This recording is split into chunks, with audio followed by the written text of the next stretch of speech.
Come on now. We knew that they was going to strike us, right? Come on now. I'll get some people to come in. I'll play some of our own music. I'll wait for some of the people to trickle on in. We knew they was going to strike us. We knew that, but we didn't care. We didn't care. We're going to play our own songs. Come on now.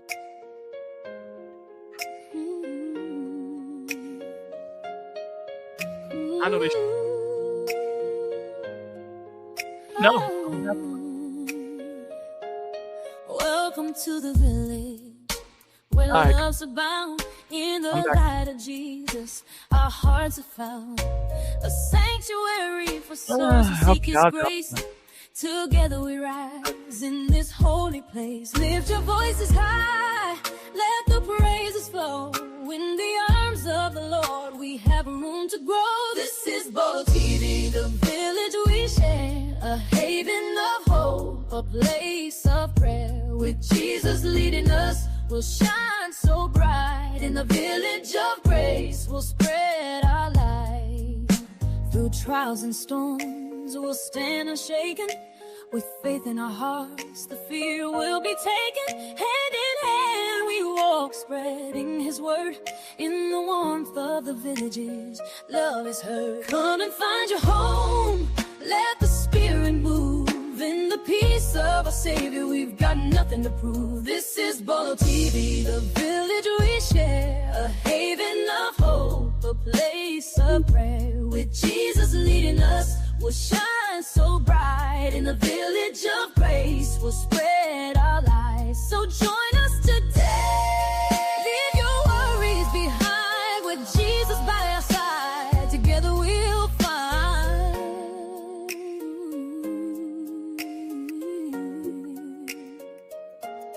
Welcome to the village where love's abound. In the light of Jesus, our hearts are found. A sanctuary for souls who seek His grace.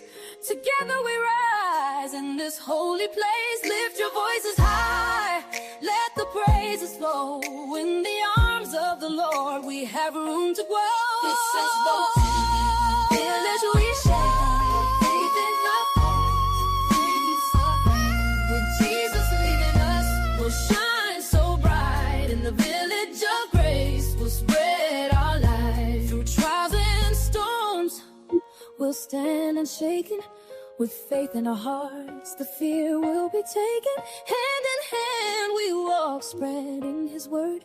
In the warmth of the village, His love is heard. Come and find your home, let the Spirit move. In the peace of our Savior, we've got nothing to prove. This is Bolo TV, the village we share. A haven of hope, a place of prayer. With Jesus leading us, we'll shine so bright. In the village of grace, we'll spread our light. So join us today. So join us today. Leave your worries behind. With Jesus by our side. With Jesus by our side. Together we'll find. Welcome to the village where love's abound. In the light of Jesus, our hearts are found. A sanctuary for souls who seek His grace. Together we rise in this holy. It's fire. Let's hear the Scorch record. Hit that link. Come up. Hit that In the link. ashes where we stand under skies of gray. Hear the whispers of the past where the lost souls sway. Dreams burn like gasoline, flickering in pain. The rise we must, embracing the flame. No more change. Give some shout outs. Scorched earth, In the rippling building, down. back. Awake from the drought. Scorched earth, we conquer, we built from the wreck. Resilient hearts beating, defying the specs. Every scar tells a story, each wound brings respect. In the shadows of despair, we earn our collect. 1 hour with the flames, feel the heat ignite. Reviving ancient spirits, giving them the fight. Prophecies here guiding through the night. Through the cracks in the pavement, we'll reach for the light. Voices of the wounded, lost but never subdued. Scorched earth, we conquer, we own build music from to the make wreck. it. Resilient Why come hearts you don't like beating, it? defying the specs. Every scar tells a story, each wound brings respect. In the shadows of despair, we earn our collect. So rise from the ashes, let the fire react. 1 hour of rebirth, we never looking back.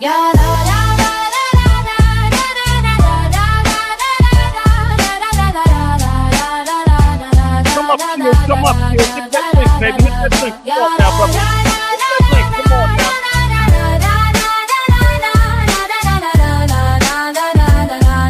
So rise from the ashes, let the fire react. 1 hour of rebirth, we never looking back.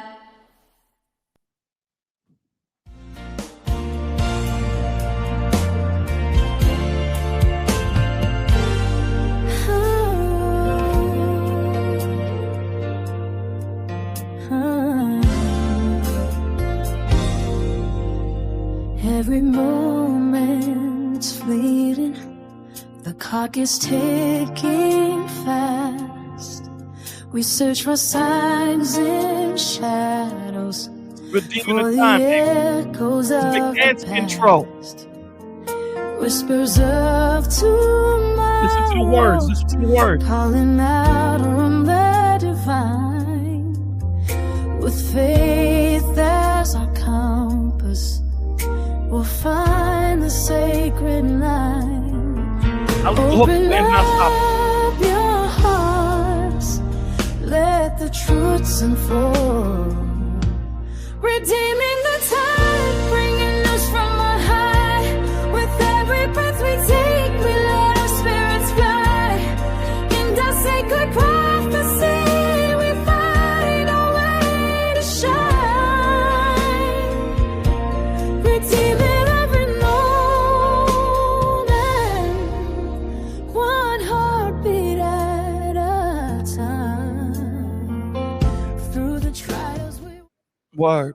What's going on, guys? Lay Novoa, big scam in the building. What's going on, guys? What's going on? Hey, Hey. why I knew we you were know gonna get struck. Yeah, I knew we were gonna get struck and shut down. You know, why you didn't play again, that's your song? Hey, Polo, yes, sir. you brought some nice artists in the 80s. Yeah, well, hey, brother. There's one you missed. Who did I miss? Tell me. This artist in 1985 and 1986, 2 different albums, Okay. sold 10 million copies. Who's this? Somebody tell me, who is that artist? 1985 sold 10 million copies for both. And came out with another album in 86 and it sold 10 million. Really?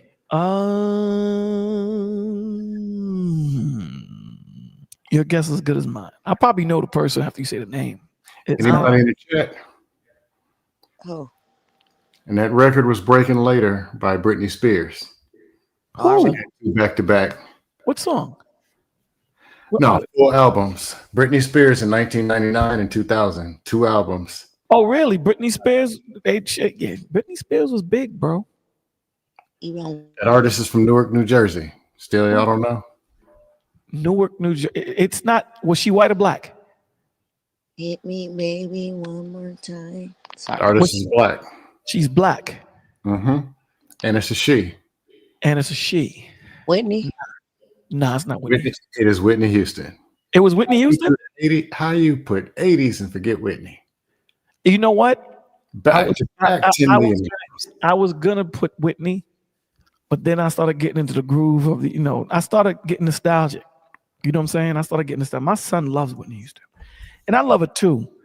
But when I get into the 80s, I'm there with I'm there with High Five, Troop, and all them dudes. I came out in 90. Oh, whatever, man. You know my damn point. I'm a number nerd. I see. You were the only one throwing in them dates. It came out in 5th Nobody grade. else. I was waiting too. I didn't want to put the title until he did it first, because he does the whole, the year and stuff. You know what I'm saying? Yeah, but I knew we were gonna get struck. I didn't hear you play put up Rhythm. the fair. You put up that fairness, you're gonna get struck. But tonight was a special night, and we're gonna do it again. New Year's and Christmas, we're gonna do it again. Yeah. But we do this every year, Scam. And I think you were here last year. We do this every year because people, whatever their financial situation, or some people may not be able to get to their family, or they might be staying in school, whatever their situation is, and they're home by themselves. So sometimes, we do this so to let people know you ain't alone. We here. Yeah. We're here together. You know what I'm saying? So that's why we do that. Every The troubles are Not just- here with you. He does it every holiday. Dust. Yeah. It was good. Is a must. You know what I was gonna play next? I was gonna play "Color Me Bad." When I looked at, because I have the television on in my office, and it just said "shut down." I mean, it didn't use those words, but shut down, violation. I was just about to play "Color Me Bad," but then You had us. We're not alone. I am here with you. Yeah, wrong chord. you hit. You No. could do that chord. You could do that chord. Though you fall. Oh, you're far away.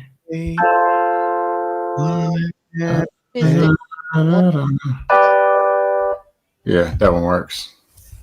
Yeah, I'm only 2 fingers on the piano. That's okay, brother. I'm good enough to record.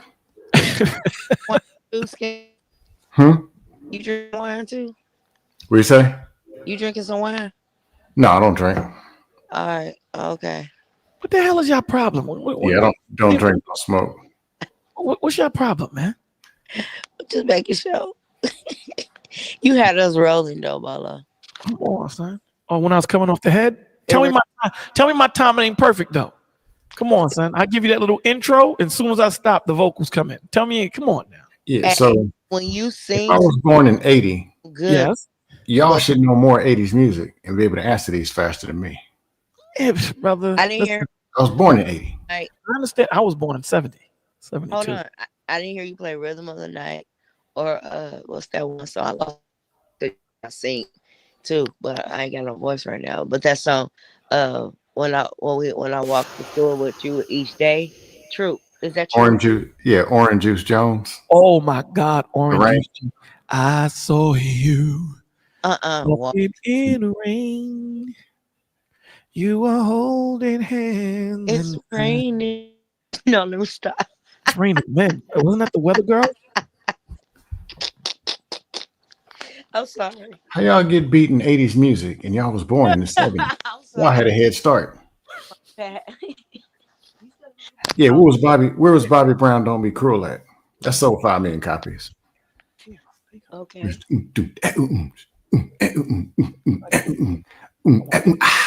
Where was that at?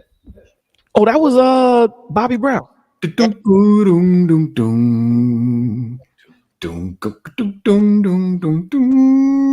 True. Keep going. Because it's in my head. Keep going. Keep going. What's my favorite Bobby Brown song? Oh, okay, girl. The only thing that matters in my life is that I'm there for you and treat you right. Got no cause to treat me cold as ice. Oh, girl. I like that As song. long as I've been giving my love to you, you should be giving me your love too. Oh, but you just keep on acting like a fool. You know it ain't cool. I'm Polo because I seen the You know most it ain't cool. voices Hey, go. Bolo, you got the ooh yeah voice. What's the ooh yeah? Who yeah? That voice? Yeah, you can do the who, Yeah. but I gotta come in like the third quarter, like this baby. Baby, No, you gotta talk. You're the talker. yeah, baby. Yeah, you the talker. Yeah, you're the talker. I come in. Before the song starts, you be the dude. Yeah, girl. Baby, you can't Damn, treat you me cold. stupid. Yeah, you're that dude. Because I Yeah, love you- you so You much. know, truth is related to truth. I'm the lead singer. Truth is related to me. Truth don't sing. He's just the background dancer. But because his mother and my mother knew each other, she told me to put him in the group. So he just holds a mic. That's So all. he's Ronnie DeVoe. Okay. Yes. No, but Ronnie DeVoe knew all the dance steps. So Truth is just in the background. He's the third dude. He's the third dude guy. What the third dude guy do? Nothing. But he's there, baby. You know he's there in every video, my G. Come on, son. Yes. You know, Truth ain't got one lyric, not one. And And if we in the studio, you and I, and he says, "Yo, can I get yo, my man? Don't just listen, man. I'm gonna call your mom. Chill." You know what I'm saying? Truth was always getting in trouble, so they, my mom's asked me to put him in the group. So Truth is in the group now. Yeah, stupid. He's stupid. What up, Drew? They made you start over. Hey, True. Yeah. They could. I knew they were gonna do it. Down, Bolo. Oh man. He typed in with this 6 and with exhibit. Yeah, I knew they were gonna shut us down. That's the worst part about YouTube, man, because you can't play all that good music, man. I'm trying to tell you. But you know what? There's a way to do it. Yeah, you gotta pay for it. What do you mean you gotta pay for it? You gotta pay the thing. What thing? What thing? I gotta ask because I can't think of it. I know what it is. It's in my head. Because I know DJs be playing music and all other stuff. If you're a DJ, you can probably speed it up, like 4 our beats a minute. Yeah. Down. That's what I was about to say. DJ, he alters it. And I think you can play a certain time frame of it. I don't know if DJ alters it, but like a couple of people, like AM, he actually plays the whole song, like the whole entire songs, multiple songs. But somebody said if you do it like at the beginning of your thing and then like cut it, like edit, then it won't do it. But I'm like, when you supposed to edit? At the end of the show, before the show? Like how are you supposed to do it? That's why I don't get caught up in that, brother. I don't get caught up in that. You know what I'm saying? The reason why we do it, man, is just to make sure everybody has somebody and everyone is there. And no one's alone. That's why we do it, dog. I don't know the ins and outs and all this stuff, brother. Truth is mad because the Ravens losing. Oh, Hey, guess what? Believe it. Dallas win? Yep. Dallas won. Believe it or not, Scam, I'm not a Ravens fan, G. I like winners. Hey, that's my Who's your team? You're a fair weather fan. They won. I haven't had a team since the Colts, since Peyton Manning. My team. I'm a Saints fan. We losing and I'm rocking with them. Don't hate. I'm a Kirk Cousins fan. Cousins. Yeah. Okay. He's from Maryland, ain't he? No, he's from Michigan. Michigan, yeah. He went to Michigan State. Yeah, so what did you think about that conversation earlier? Truth earlier. Scam, you That's was there. what I'm saying. I got in late. I got in late. And I just heard you playing music. You was it? Oh, I'm talking about. Oh, you talking about Sharon's? No, I don't go over there. Oh man. Bolo, I think, listen, like I said, man, one thing I can say is I love you, brother. I've been appreciating it 4 years. But one thing I'm starting to think we got some telekinetic link. Because I swear I was calling you, and then all of a sudden you popped up. I swear I was like, you know what? Let me pick up this thing, right? Was it some dust? I call you, and next thing I know, I saw you pop up. I said, "Yo, this is crazy." It's the same normal track, you know. But no, man, I'm so thankful for what you said, man. It is a very terrible and alarming thing at where the state of men are. You know, I make mistakes, you know. I make mistakes, I'm growing, I'm learning. But the idiocy of it all does not make any sense. And they really believe the stuff that they're saying out their mouth like it has some merit, like it holds some type of like some credence or some type of, and I'm just listening. I'm like, what? You have to understand it justifies. You have to understand what the enemy does is he makes you create this whole universe around yourself. And you have to believe it. If you don't believe it, you're not going to jack it. You dig what I'm saying? Yeah. So these dudes start to believe what they're saying. And instead of saying, okay, cool, I want women to understand me, and women the same. I want men to understand. Someone has to put their feelings on the back burner. Someone has to. And if no one is willing to do that, then all you're doing is squawking at each other. That's all you're doing. Right. It's like you pull out listen, there's plenty of scriptures everybody can pull out. You can pull out a scripture, I can pull out a scripture. You can pull out a scripture, I can pull out a scripture. You can pull out a scripture. But no one is going to take the time to say, okay, hold on, let's slow it down and let's try to give context to that scripture. Let's give context. Okay? At the end of the day, we know that the Lord deals with the hierarchy. And a young lady said something. She said, listen, I don't got a problem with submitting to a man. She made that statement. I don't got a problem. But you have dudes that are not worthy of the submission talking about submission. It's the same thing. It's the same thing when you have women that are not worthy of covering talking about covering.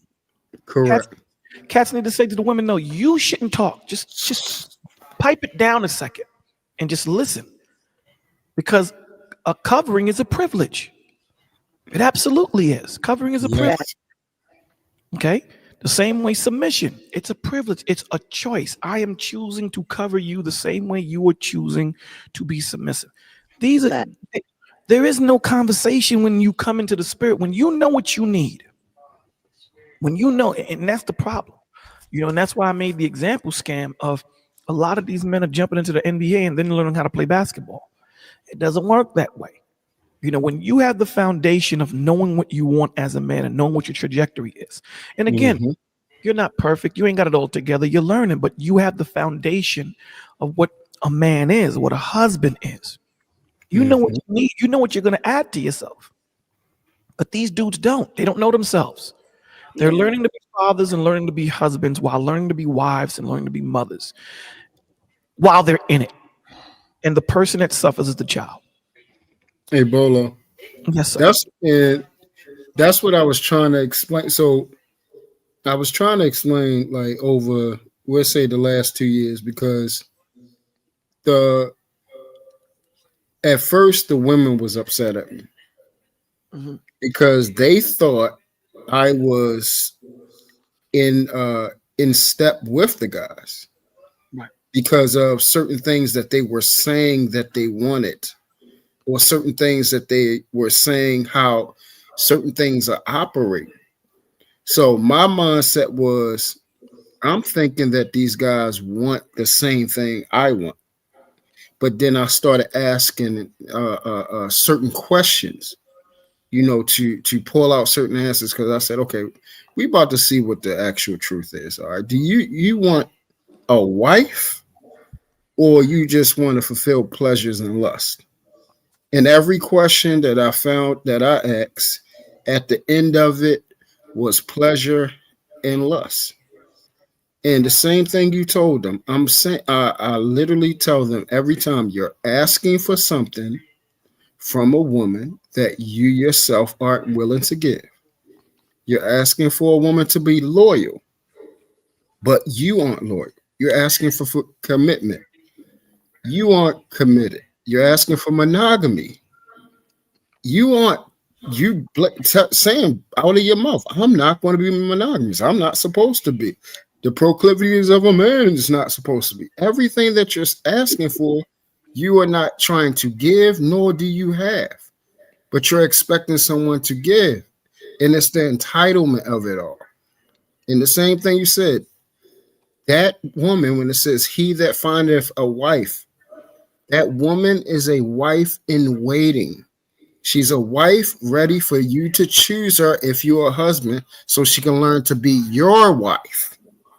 That's what she's growing. Once you choose her, then she learns how to be your wife. But she's already wife. She already had what's called the prerequisites. The things that you ask for. But if you're not a man, of Christ, you're not going to be able to look for, notice, or acquire a Ruth. You don't know what she looks like. You don't know how she moves. You don't know how she speaks. That's the crazy thing. The crazy thing is, like I say this to people all the time. No matter if, America is having financial issues, Lamborghini only advertised towards a certain demographic. They don't advertise towards poor people. They only advertise towards their demographic, the rich. And that's where they stay. These dudes, they focus on everything. They're not focused on the women that they want. They're not focused on the women that they need. They're focused on every woman. They spend more time talking about what they don't want opposed to talking about what they do want. So when you do that, your brain is going to focus on what you don't want because that's truly how you feel. Correct. I think their actions, okay. Allegedly, they want these miracle 22-year-old submissive virgins, allegedly. But their actions is, let me go on a dust panel, find some quacking hyenas, and go fight all day. Spend 4 or 5 hours quacking and yakking. Yep. Their actions show that they actually want hyenas, or they want bimbos and skanks, and they want to sit and fight, or either get yanked and ganked and end up in court. That's where they want to be. Mm-hmm. Correct. That's their action show. Like I was trying to explain that, I can't remember where I was, but I was like, y'all know me, I'm a full-fledged troll. But in reality, when you want something, you just go and you go get it, or your actions and your whatever. If I want to go to Arizona, my car is probably going to be headed west. I live in Florida. I'm probably going to be on I-10. So what's going on in Kentucky and what Pearly Things did and what some African or Nigerian did and said on the internet in 4 different languages, I'm not going to know that stuff. I'm going to change the channel. Or maybe I'll listen as entertainment, but I'm going west. Mm-hmm. So if they really wanted, or if it really made sense, they'd be somewhere in their environment. They would study it. They would know, or they'd be something of it themselves. When you get to Arizona, you notice people got West Coast accents. That's because they are in Arizona and they are from Arizona. They marinate in Arizona. Mm-hmm. You don't see people in Arizona with New York accents talking about what's going on in Florida. You're 100%. And that concept it eludes them. Now again, and I'm gonna throw the church bashers in there too.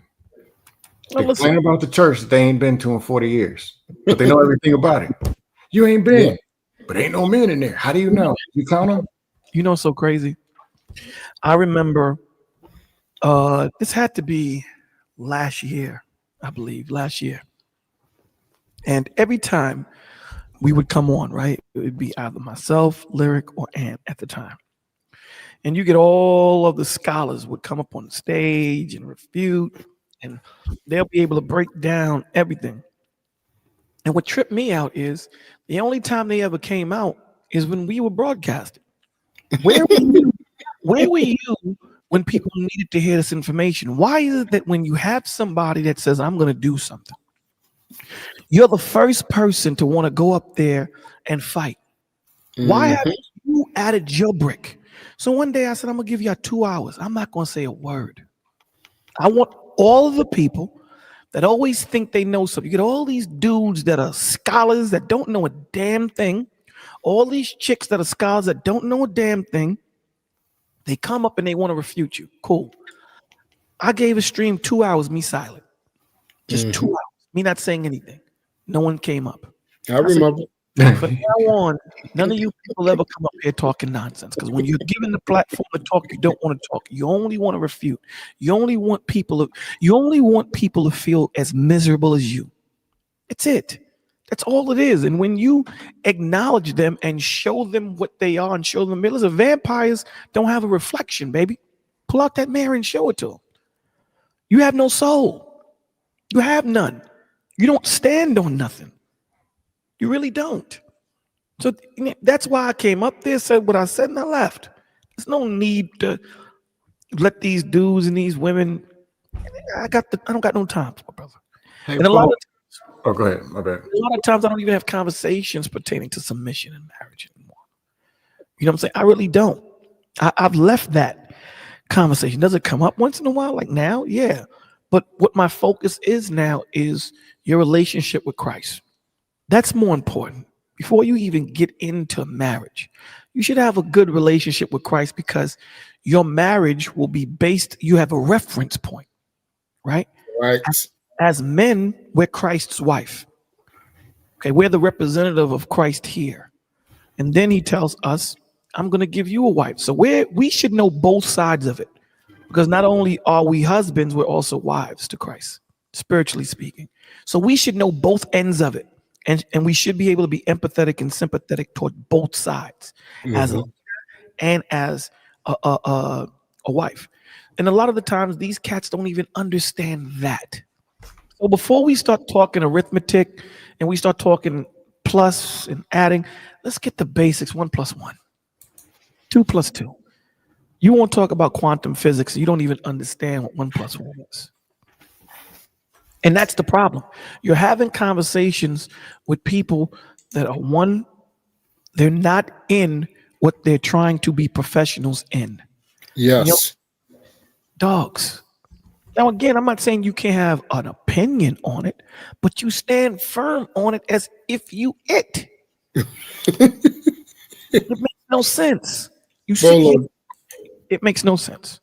This is the only place that I know there are more non-believers, heathens, open confessing heathens that know the Bible, profess, quote verse, scripture, know the ins and outs, know Genesis from Revelations.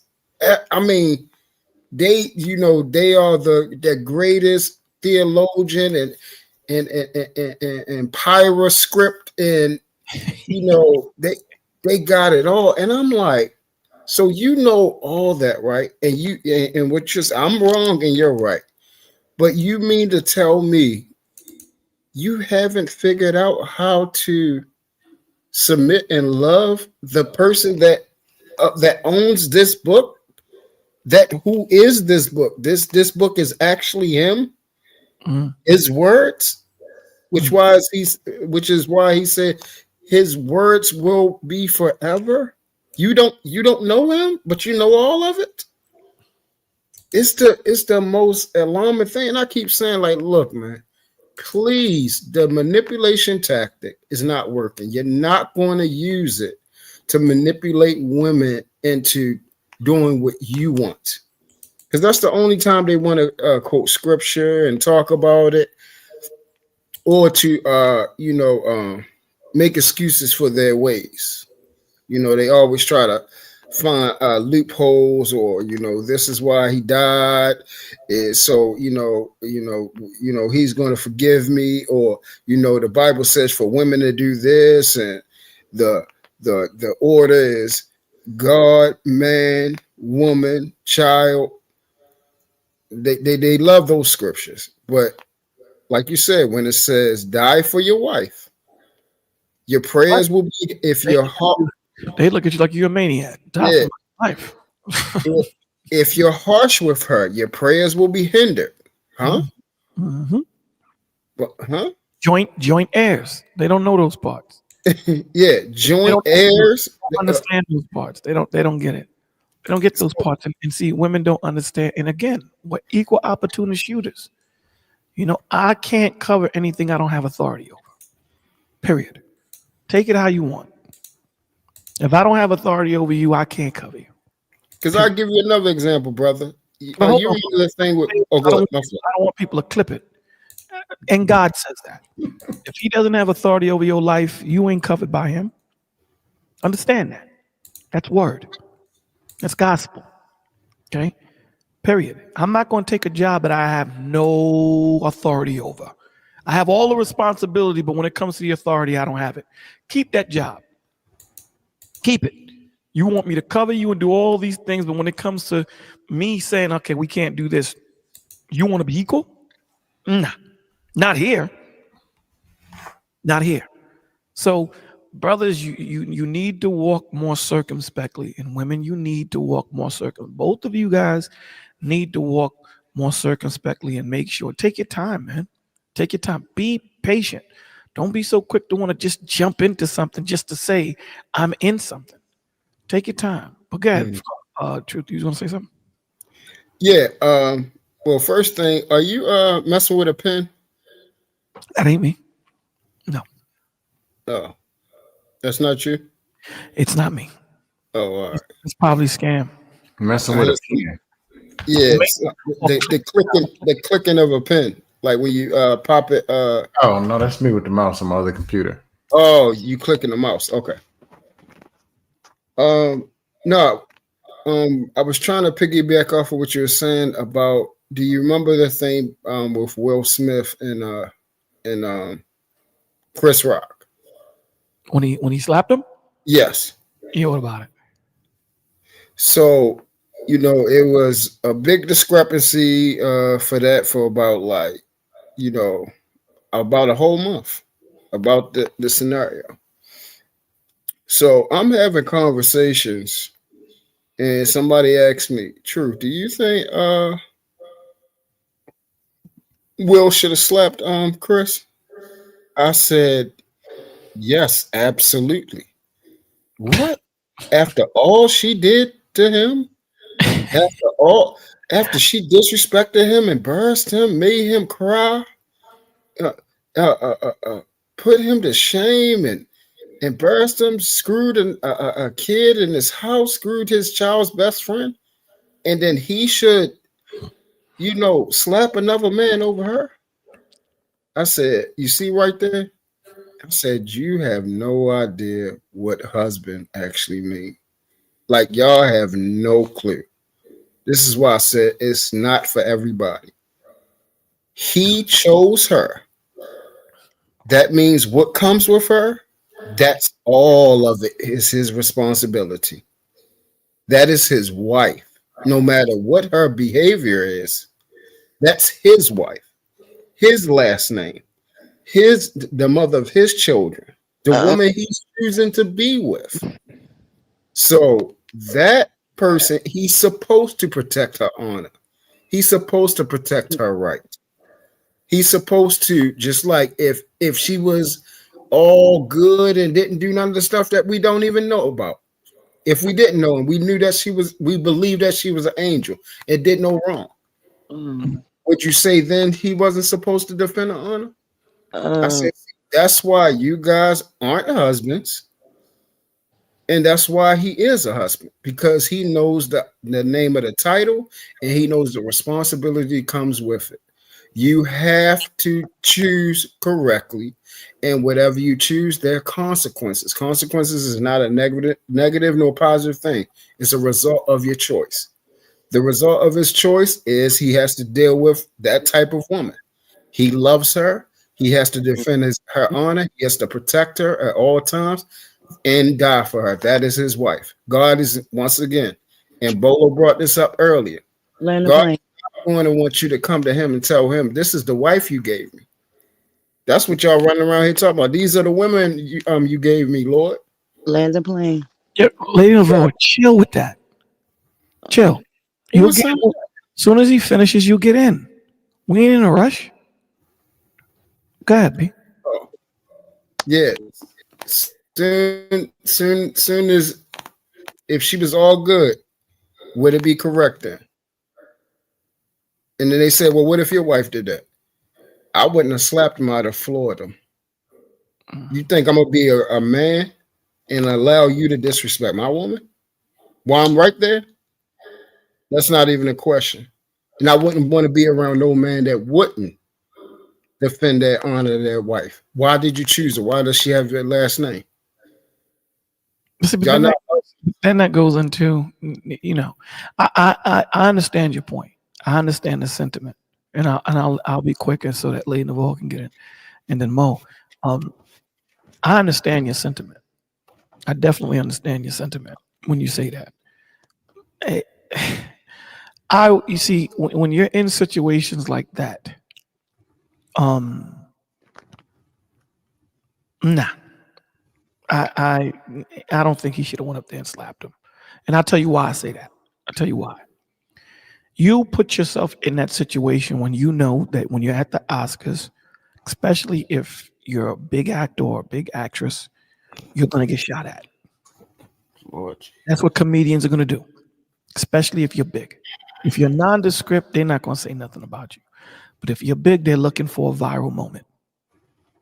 They're looking for a viral moment. So if I don't want to have to choke nobody, I'm not going to put myself in that situation, right? You're about to walk out with your wife and she's gorgeous and she's thick and she's wearing revealing clothes. Man, in your mind, you got to play this situation out. Damn, she's already thick and she's wearing some clothes that's accentuating her curves. It's gonna exacerbate the situation. It's gonna make it worse. Nah, you got to change that. You got to change it. Can't come outside like that, right? So if you decide to go out with her and she's still wearing these revealing tight clothes, whatever happens, happens. You can't get mad at the men that are paying attention. So this dude, he takes his wife out. His wife says that she smashed this and she's done some questionable things to the point where she emasculated him in his own house. I wouldn't have been there, dog. Me personally, I wouldn't have been there because I know I'm on that chopping block. And so I don't have to do nothing crazy and put myself in that position. I'm a bow out. You dig what I'm saying? But I understand your sentiment. I do understand the point that you're making, and I agree with the point. You know, your job is to protect your wife and do it. I understand your point. If you choose her. You chose her. He chose her. Right. He chose You're her. talking about if you saying you wouldn't been there in the first place. I wouldn't have been there knowing the type of business that I'm in. I Correct. wouldn't have been there knowing everything that if my woman was Jada Pinkett Smith, knowing that you just laid down with my son's friend or whoever, whatever. If you didn't have that sentiment, what you're saying, to be proactive, to know there's going to be conflict. Of course, but I know that if I'm an actor and she's an actress, I know that comedians are going to do that. If I go to a comedy show and I sit in the front row, if you don't want to be part of the show, don't sit in the front row. Period. If you don't want to be part of the NBA game, don't sit courtside because chances are they may have to jump on you. A ball may come and hit you in your brain or something like that. Sit up in the bleachers, my dude. Sit up there. If you sitting in the front row, chances are when he's looking for filler time, he going to look at Bolo. That's what they do. So at the end of the day, if it's comedians, dog. That's what they do.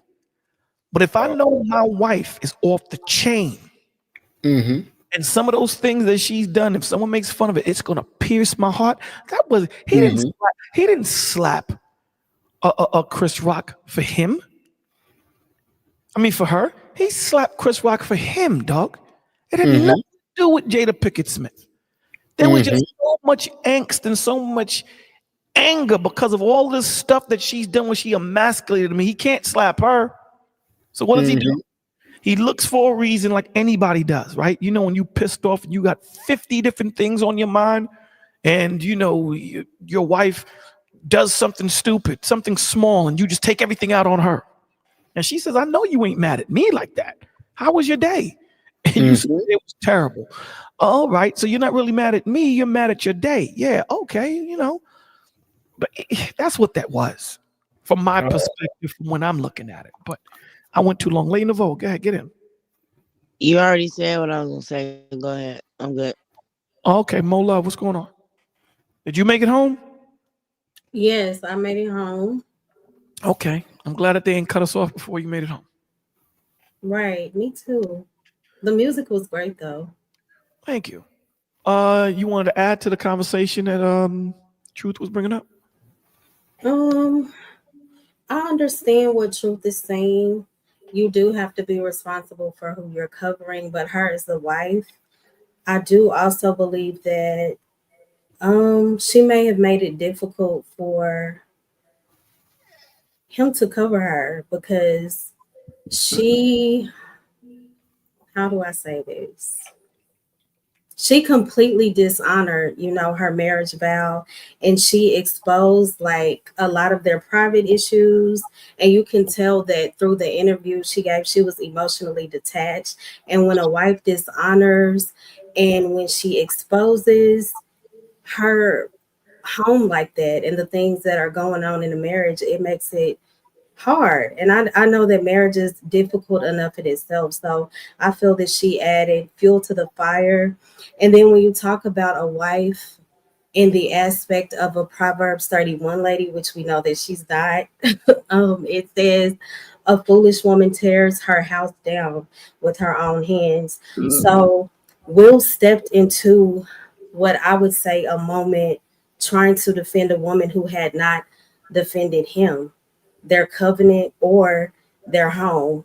And it was a complete emotional imbalance, and it created the perfect storm, I guess, for a public mistake. And I think that when he slapped Chris Rock, it took She said, the attention. It took the attention off of the main issue. You know, it made it more about Will Smith, and I think that it destroyed a lot of relationships, and it partially ruined his reputation, from my observation. Man, you're 100% correct, and I believe that that's what it was about. I don't believe it was about defending her honor. I don't believe it. I think it was more or less him going through so much, and you know, in this world, he can't look like what they call what you call a simp. You know what I'm saying? He can't look weak, even though he did look weak when he's sitting there and tolerating, you know. Listen, man. I wouldn't have been so bad. I Yeah. wouldn't, but first of all, let me tell you something. I would have had goons on the side of the street. If I see some dude walking up on the stage and I just said something about his wife, you ain't coming up here to shake my hand, my dude. You ain't. That's where the goons activate. Right. The goons come out and chiffonner you up. And if you don't know what chiffonner means, that's a word for in Creole that means wrinkle. They're gonna wrinkle you up and fold you up. That's what they're gonna do. There's no way in hell you're gonna walk up on stage in a 3-piece suit, slap me, and then go sit down. Right. That doesn't exist. But I understand, and I hate using the word but. However, I understand because that opened up a lot of other doors for Chris Rock. Imagine you getting slapped, keeping your cool, and still being able to host a show. You know what I'm saying? We need to have this dude do the next 8 Oscars. You know, so it's just crazy. It was crazy. Absolutely, it was crazy. But to true sentiment, he's 100% correct. 100%. A man tries to avoid. This is what men do. Men avoid. You know, we have our Lord and Savior as the example. Christ told you. A lot of people don't even know that one angel is 10,000 times brighter than the sun. One angel. Wow. One angel is 10,000 times brighter than the sun. Christ said, I got a legion of them. You don't even want to see me. See them. You don't want beef with me, my dude. Beef with me is worse. You want to see them. Men, Christ is the ultimate example of a man. He could have wiped everybody out with a thought. Did he? Some people, it didn't even make no sense to even respond to. It don't. I say this all the time. Eagles don't bother with crows. For some reason, crows don't like eagles. I don't know. Crows just don't like eagles. You know what crows do? They always bother eagles. When eagles fly, crows always bother them. You know what the eagle do? They just fly higher. They fly so high that they can't breathe, the crows. They can't breathe. Right. So they leave the eagle alone. I don't even pay you no mind. You're inconsequential. You're not a blip on my radar. And that's even worse. I don't need to pay you no mind, man. Talk about me, please. That's only good. That only brings glory to the Lord. Right. Talk about me. And what's so crazy is today in Nehemiah is so awesome. Not Nehemiah, in Esther, the only book in the Bible that doesn't say God. Did you guys know that? In Esther. Esther's the only book that doesn't say God. Mm-hmm. It doesn't say thou shalt the Lord or any of those things. And there's a reason. Because even when God is not mentioned, don't mean that he ain't working, my dude. Don't mean that. God Right. don't need to be mentioned for him to work. Sometimes he can be incognito. I don't want no one to know I'm here. Don't even worry about it. I'm gonna sit in the back of the stage. I'm gonna sit in the back. But you know I'm here though. You know I'm here. But I don't want no one. I want everyone to act the way they act. Because you know, as soon as I walk into my glory, everyone tightens up. Now I want you to keep doing what you're doing. I want to see you for who you really are. That's what I want to see. I want to see you when things are quiet. How do you move? Do you keep that same demeanor? Do you keep that same thought process when the heat is not on you? Because it's easy to tell truth. Yeah, I understand, brother, but you need to chill. And then when it's your time to be on fire and truth tries to tell you, yeah, brother, you need to chill. Let me show you something, man. And I don't think I've ever shared this with anybody, but I'm going to share it with y'all. Here's the crazy thing. I remember, oh, wow. Nah, I won't share. Get ahead, Mo. I'm sorry. Go ahead. No, share it, please. Nah. Well, I want to say something. Oh, I'm good. I'll say something. If we end the stream and we're hanging out in the background, I'll share. Okay. Yeah. Truth, Yeah, I did reach out, by the way. Oh, okay. Okay. Yeah. Yeah. Everything y'all said, I've heard it because I heard it from them, from the guys. You know, that's exactly what they say. Oh, you know, he lost out on a whole bunch of money. Oh, you know, the environment. Oh, you know, yeah, he did it just because it was Chris Rock. Oh, he did it. Oh, but this and that. No, see, first, people don't know the history between them two. Mm-hmm. This ain't something that happened one time where somebody did something and it's a comedic show and all those excuses. This wasn't a one-time thing.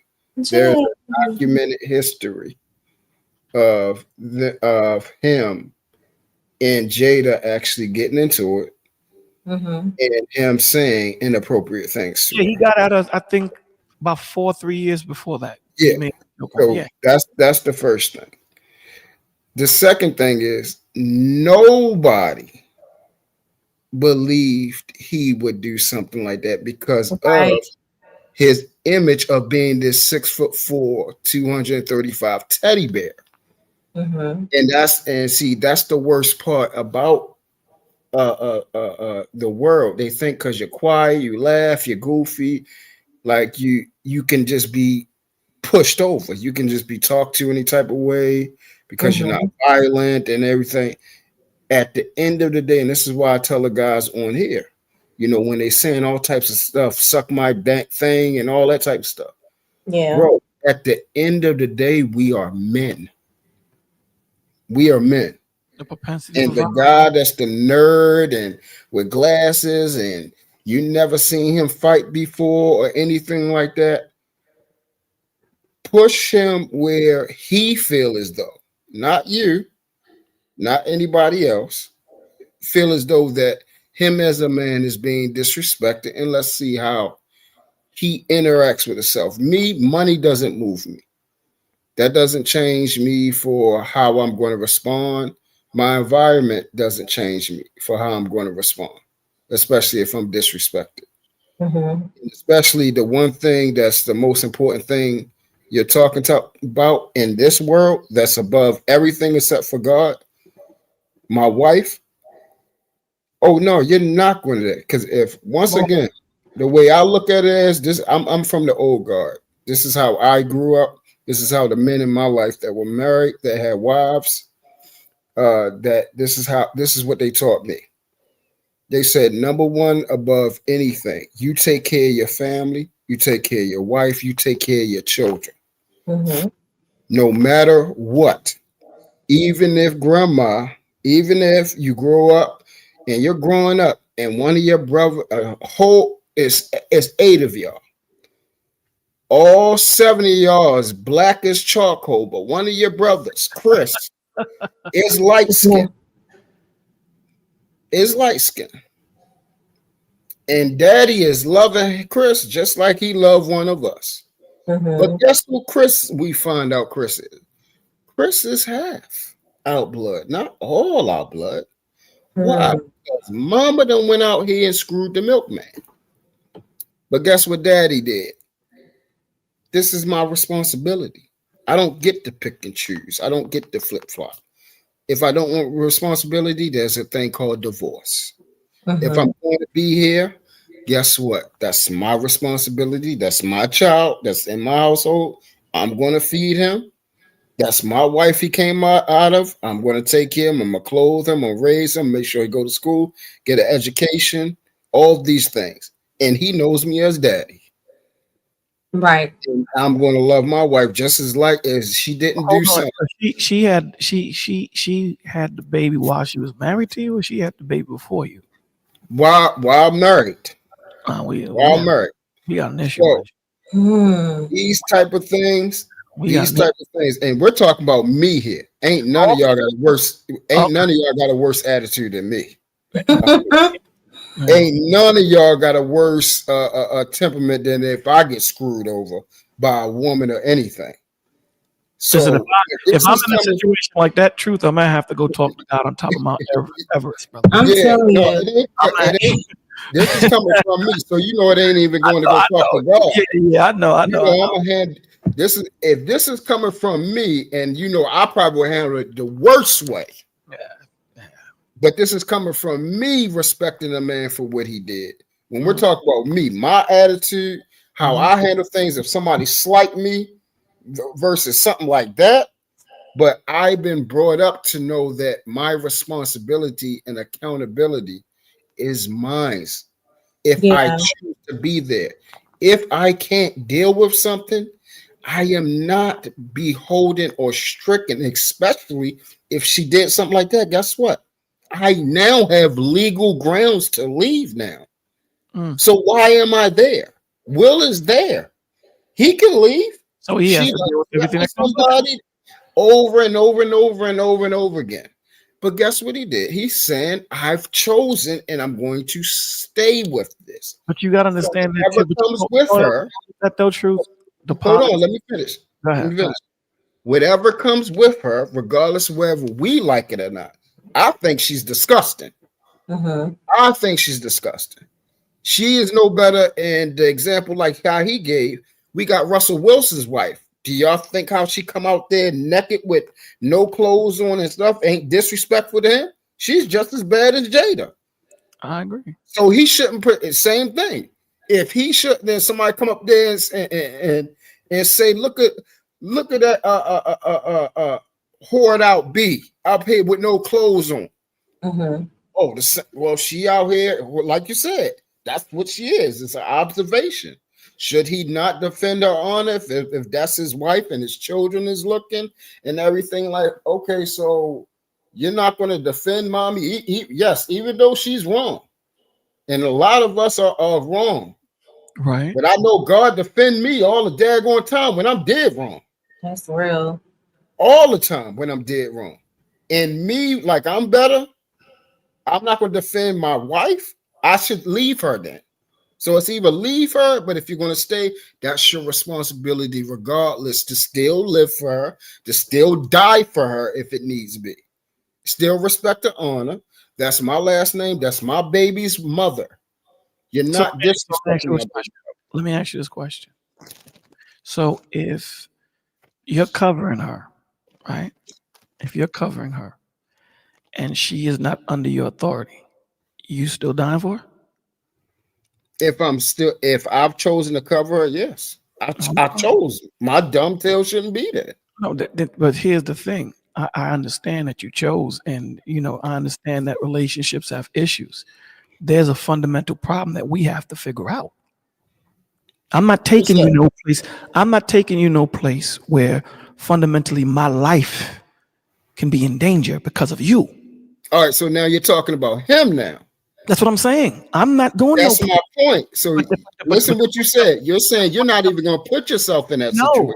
The point of the maker, we not going. Because that's different. But that's a total different thing.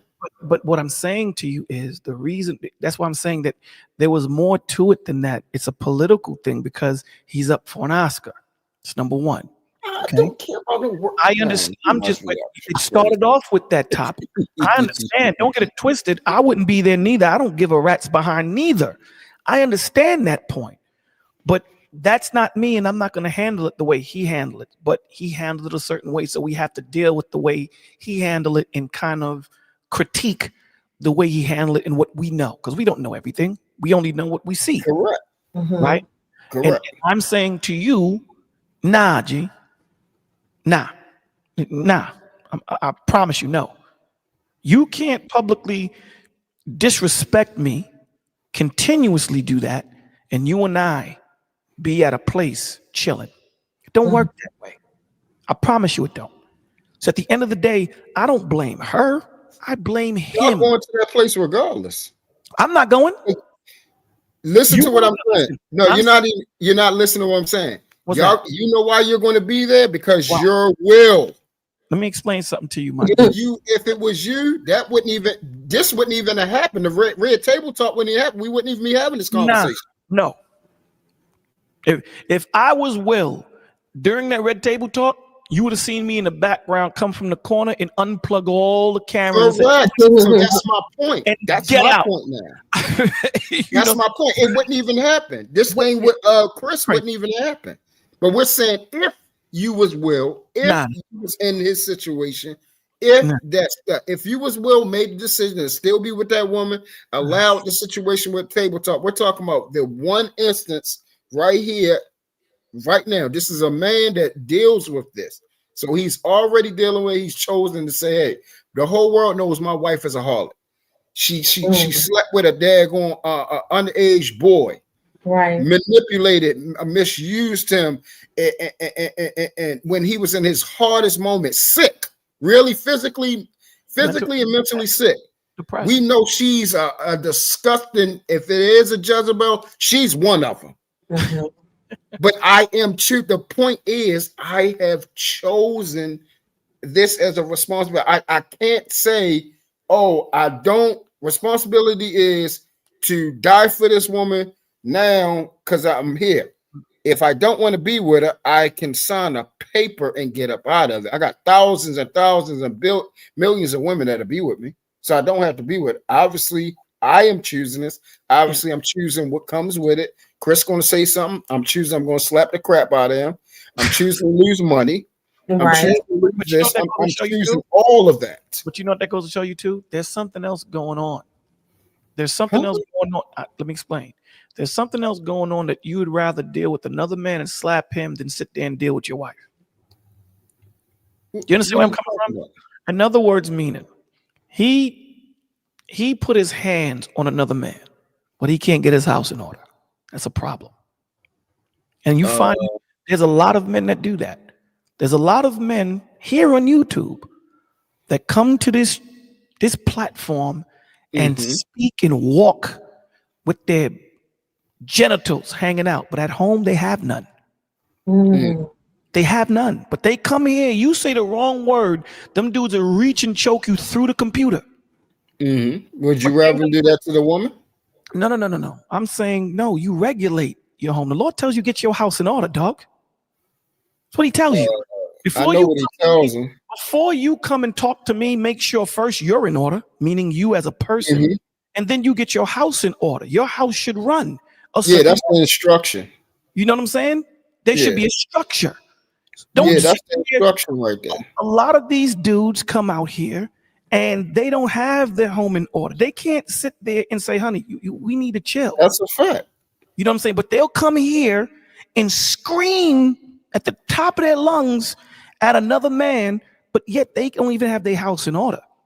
Don't come to be a man to me, but when it comes to you being a man at home, you ain't. I don't want to hear that, dog. Please don't do that with me. Right. Please. I'd rather them be what's the name with a man than a woman. What are you talking about?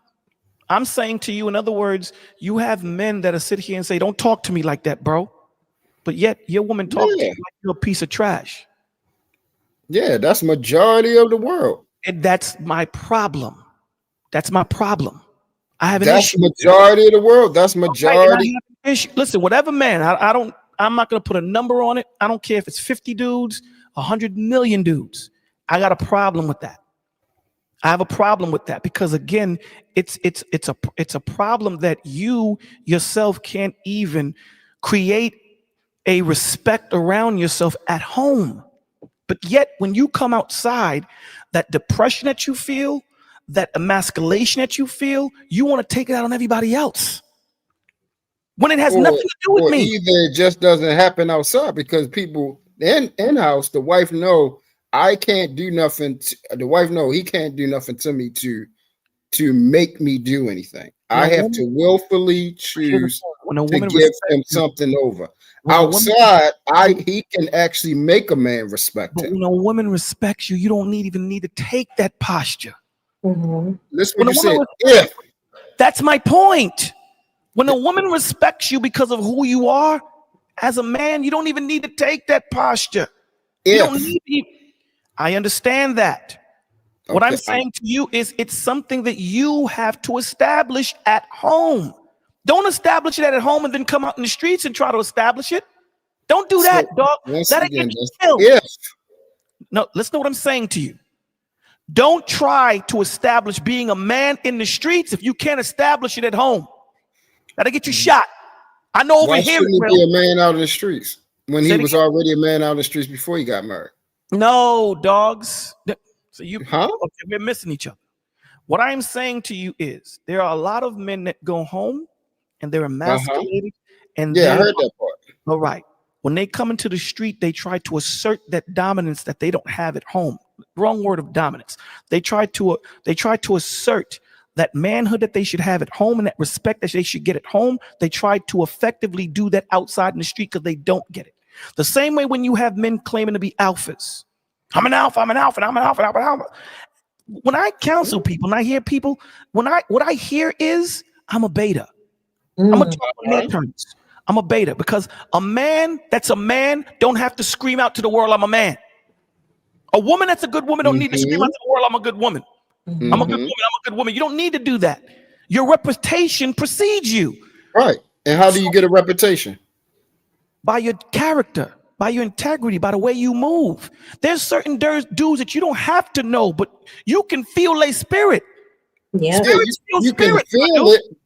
You can feel all you want. That don't most of the time, if you feel something, that means they have done something. Reputation precedes you because you put in work. That's the point that I'm trying to make. When a woman comes around, a respectable man, an honorable man, a man of integrity, a man of honor, a man of character, they're going to act a certain way around you. No. Okay. Well, it doesn't happen. That happens with me. Yeah. And I can speak for me. And that's the same. And you know what? And that's the one. And that's the one thing. That's a certain way that. Well, then you need to marry all the women out here and gather them together. Hold on. No. You're missing what I'm saying. The point that I'm trying to say to you is there's a certain way when a woman walks into a room, a woman of class, there's a certain way a man is going to talk to her, even if that's not his wife. There's a certain way that she carries herself that that garners a respect and an honor. Understand? A woman like Ruth. Proverbs 31 woman. What does she say? She said, in the gates, he is respected. Oh yeah, know the word down pat. Because they talk about her. Yo, that's an honorable woman. Such as such. So I don't even need to know who that is. The streets talk about her. So the point that I'm trying to make to you. I'll give you an example. Yeah, give me if you've always been a troll, you've always been a troll. You always went left, and now you're trying to change that trajectory. Your reputation precedes you. So even though you're talking something serious, people may not take you serious because of your reputation. Absolutely. It's going to take time to destroy that reputation that you made because now you're trying to create a new one. So what I'm saying to you is you have to understand mental health, dog. When you have people that are at home that are not being appreciated, that are not establishing what the Lord has set up. The Lord set this up. There's a certain way a man is supposed to treat a woman. There's a certain way he's supposed to move with her and vice versa. A certain way a woman's supposed to treat a man. There's a certain reverence she's supposed to have for him and a certain reverence he's supposed to have for her. Mm-hmm. When he's not getting that, if he doesn't understand what it is, what they try to do now at this point is go out into the streets and get it. Mm-hmm. Because I'm not getting it at home. So I'm going to go out into the streets and get that respect by the men that I should get from my wife. I deal with this all the time, my dude. Mm-hmm. And over here in New York, they don't play that. Oh, they don't play. Well, They don't. And I'm sure they don't play that in Baltimore or Maryland either. So what I'm saying to you is, he's lucky he did that in a controlled environment. He did that at the Oscars. If he would have did some madness like that on Flatbush, Brooklyn, the next day you would be hearing, Will Smith got shot last night. That's what you would be hearing, brother. Okay. He wouldn't be on TV tomorrow making a record talking about, if you talk to me on stage, I'm going to come out you on stage. You wouldn't hear that. Okay. So what I'm saying to you is there's mental illness there. There's a problem there in that relationship. And he took it out on a dude that he knew. I'm in a controlled environment. Mm-hmm. I know ain't no one going to whip me. The worst that can happen to me is me get arrested. Mm-hmm. That's the worst. Right? And I'm Will Smith. I'm going to get off of probably probation. Right. So he knew what he was doing. He knew the environment he was in. Don't get it twisted. If he was amongst lions, he wouldn't have did that at all. He wouldn't have did it. So that's the point that I'm trying to make. So these dudes that, back to the men, these dudes that come up here and start screaming alpha, alpha, alpha, they know they can scream because, one, you're behind a computer. Have these conversations, the way they speak, they wouldn't speak like that to another man if he was right there in your face. Oh, that's a fact. That's the point that I'm making. That's the point that I'm making. That the respect that they try to get here, they don't get it at home. Home can mean your house, it can mean your neighborhood, it can mean your job, whatever. You don't get it. And that weighs on you because the one person you can't run from is yourself, my dude. You can't run from yourself. When you look in that mirror, you know what the mirror's gonna say? Hey, Bolo, you know you less than a man. That's a fact. Them dudes be bumping you, they be talking, they be clowning you, such and such. Yeah. So now you know what you need to do, Bolo? You need to go on the internet on people that don't know you and demand that respect. That's a fact. You know what I'm saying? And this is why these dudes be talking to these ladies the way they do. I'm not going to give you a number, but a lot of it comes from that. But I've been talking a lot. I want to get Jay in the conversation. Jay, what's going on? This is your first time here. Welcome, welcome, welcome, welcome. Hey, Jay. I don't know if you're talking, but you're on mute. There you go. Can you guys hear me? We can hear you now. Hi. Hello. Hey. Yeah, it's my first time. How are you? I'm doing great. I am working. Oh, okay. Thank you for tuning in. Yeah, I watch you from time to time. I just don't say anything. Okay. So what do you want to add to the conversation? I forgot. I'm sorry. I'm not even gonna lie, I forgot. I'm sorry. I talk too long, and I do that. I got It's that. okay. You know. Yeah, and that's the crazy thing. Well, hopefully you remember. Hopefully you remember. But thank you for blessing us with your presence. Were you at Sharon's spot earlier today? I was having a ball. Yes, I was. Hey, what did you? Okay, so what did you think overall about that conversation? I think it was pathetic. Can you give me? Can you break that down a little bit? Why do you think it was pathetic? I think men debating about why they're legally obligated to take care of children that they consensually decided to, create with somebody is pathetic. I think that's very. That's where the conversation started. That was the conversation because I came in much later. That's what it evolved into. Really? It was very much so one contrarian trying to make the argument that the justice system, the court system is not fair when it comes to fatherhood and fathers being able to be involved in their children's lives, which I 100% disagree with. I think that it's very clear that a lot of men who end up in that system aren't doing their due diligence. And if they are doing their due diligence, it's how to avoid those payments rather than how to really empower themselves to make it work for them. It's really solely on how to avoid payments. And if not, it's defaulting because he doesn't show up or he's not willing to fight for his perspective of the situation. So, honestly, all of that could be avoided if people would just stop using sex as a recreational activity and hobby. Like, having frivolous sex with people, if you would avoid that, you wouldn't have these issues. Like, I've never had a pregnancy scare. I've never, nothing. Because I'm not out here just frivolously having sex.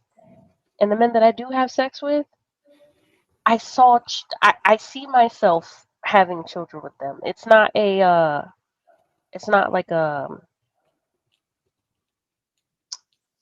an afterthought. So, I don't know. Frankly, I can't relate.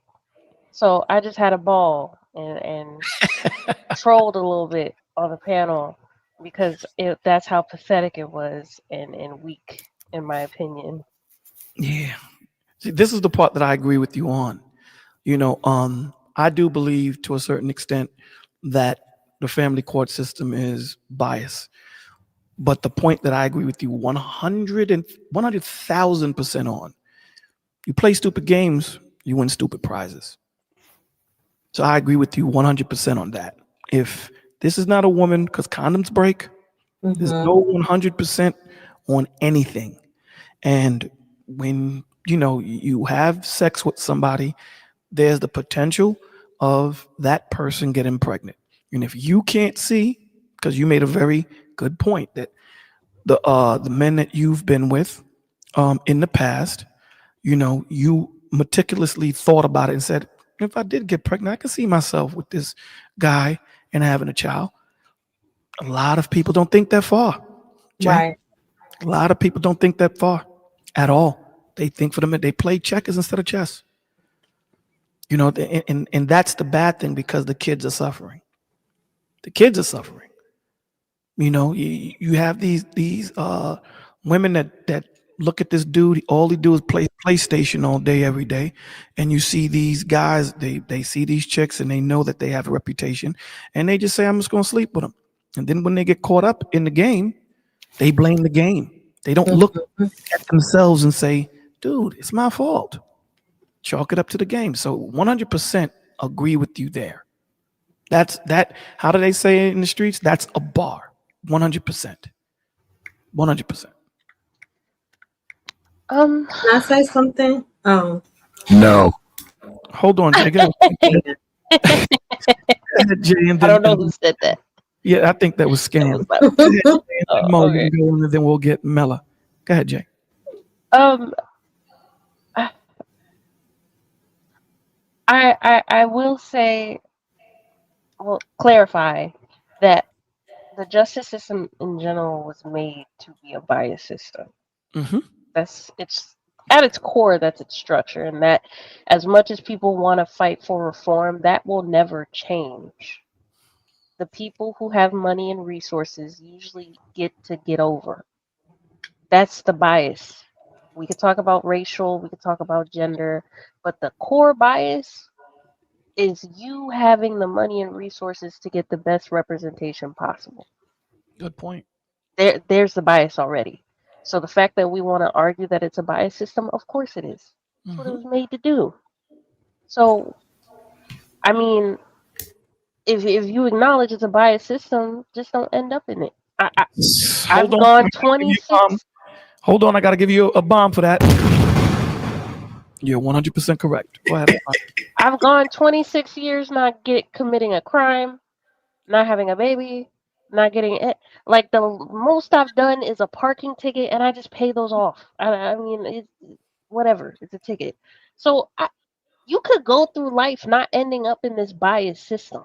It's pretty. It's pretty easy. I don't. It's easy to not end up in it in that way. The extreme ways that people love to just talk about all the dang time. And when he brought up the fact that there are men that are celebrities Oh my God. paying 20 grand a month, You shut I him down was with that one. You shut him down with that one. I was like, are you literally comparing yourself to Future? Mhm. You're comparing yourself to an athlete that makes more money than you will ever see in your life. Probably your family's life. Like, these people make millions and millions of dollars. Sir, you can barely pay your rent. What is this? You're not What are you crying about child support for? It just didn't make sense to me. Hopefully these men die off and or just become a very, very niche group. But I'm Tay, being dead serious. I hope they die off or just become a very niche group like incels. Like I just want them to like go in a hole like a ferret or something and just stay there and never come out and just stay there and congregate amongst each other in the hole that they need to stay in. I'm done. I hope that God reforms them. So, No, God, just troll. yeah, I don't know what perspective, if you were just talking about the women just viewing it from how the men respond. But I will say, and I wasn't there today, but I would say that a lot of these situations, well, I don't even know if it's a lot, but some of these situations are not rooted in people being lustful and not intentional. Some people actually have years in. Some people have been married. Some people have fought for their relationships. So everybody is not just out here being careless. Sometimes situations, like unfortunate things can happen, and that's not to take away from accountability, because we do have to be mindful and careful of the people that we lay down with. But my point is just everyone is not just out here being careless, sleeping around with any and everybody. that's a good point. But the conversation, from what I heard and what I caught, was heavily weighted toward what Jay was talking about. That's a very good point, because not everyone is out there doing a thing. There are some people that get into relationships and hopefully it works, and it just doesn't, so they end up going wherever they're going. However, the conversation was majority of cats just Men complaining. just frivolous sex. Okay, I got you. And the conversation, from what I heard, wasn't about. Now we're talking about two people that were in a relationship for 30 years or a relationship of 15 or 10. It was just, you know what I'm saying? They weren't coming from that perspective, from what I heard. So it's just people being careless, just sleeping around with any and everybody and complaining about the consequences. From the portion that I heard, and I was there maybe, I'd say 40 Yeah, minutes. that distinction wasn't made. Right. Okay, because I wasn't there. Okay, well, I was there for maybe 40 minutes. I think I was there listening for a good 20 before I was actually allowed to say anything. And then I said what I said, and then I just left. So I didn't hear the back end of it. But yeah. Did the trolls finish them off? I left. I don't know what finished or whatever. I broke out. I dipped. What you said, Mo Love, is definitely it's needed, but with the people we was talking to, it wasn't. It's like if you read the room, then what Jay said, it needed to be said. Correct. Okay, that's why I said I wasn't there. No, but what you said is very important when having the overall conversation.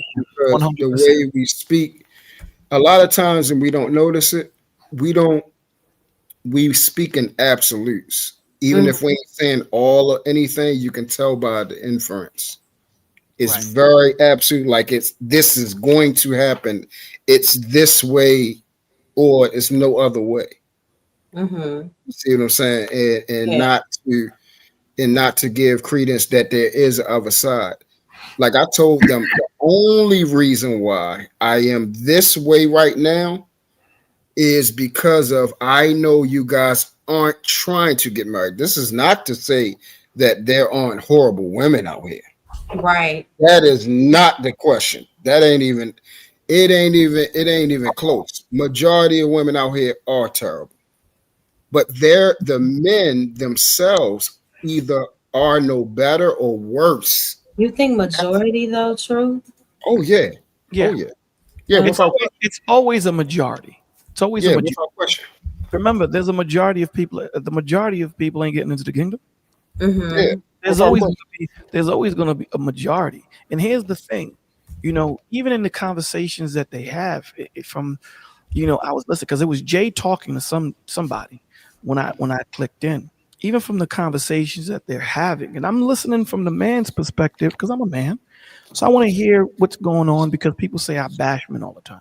So I'm listening from the man's perspective, and then I'm hearing the woman's perspective. And the crazy thing about it is, these dudes are not even saying, "Okay, Jay, tell me where I can find these good women at." This is not a question. These dudes want to frequent the places of where these chicks that they don't like, they don't want. They want to frequent those places. And why do I know that? From the conversations they have. If you're spending 38 hours talking about women you don't want, that's a problem. Mm-hmm.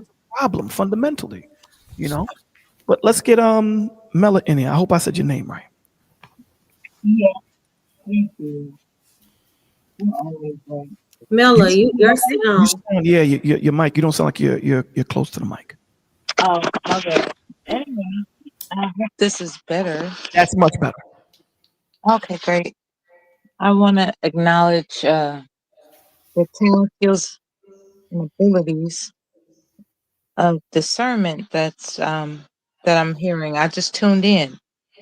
It's important to recognize that a lot of people are addicted to immediate gratification, which can lead to, dare I say, unwanted pregnancies.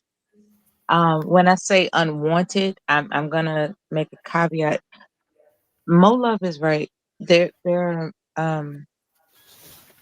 are people who believe that they're going to procreate with somebody and live happily ever after, and then it goes left. Those are different circumstances than people who are just out there freaking. They're just freaking in terms of unprotected sex, and next thing you know, they got a oops baby. Mm-hmm. As the young lady had mentioned, there are many ways to prevent that, but Mm-hmm. I want to examine why people don't prevent that. Like, what is the deal with someone not understanding that sexual intercourse leads to a child?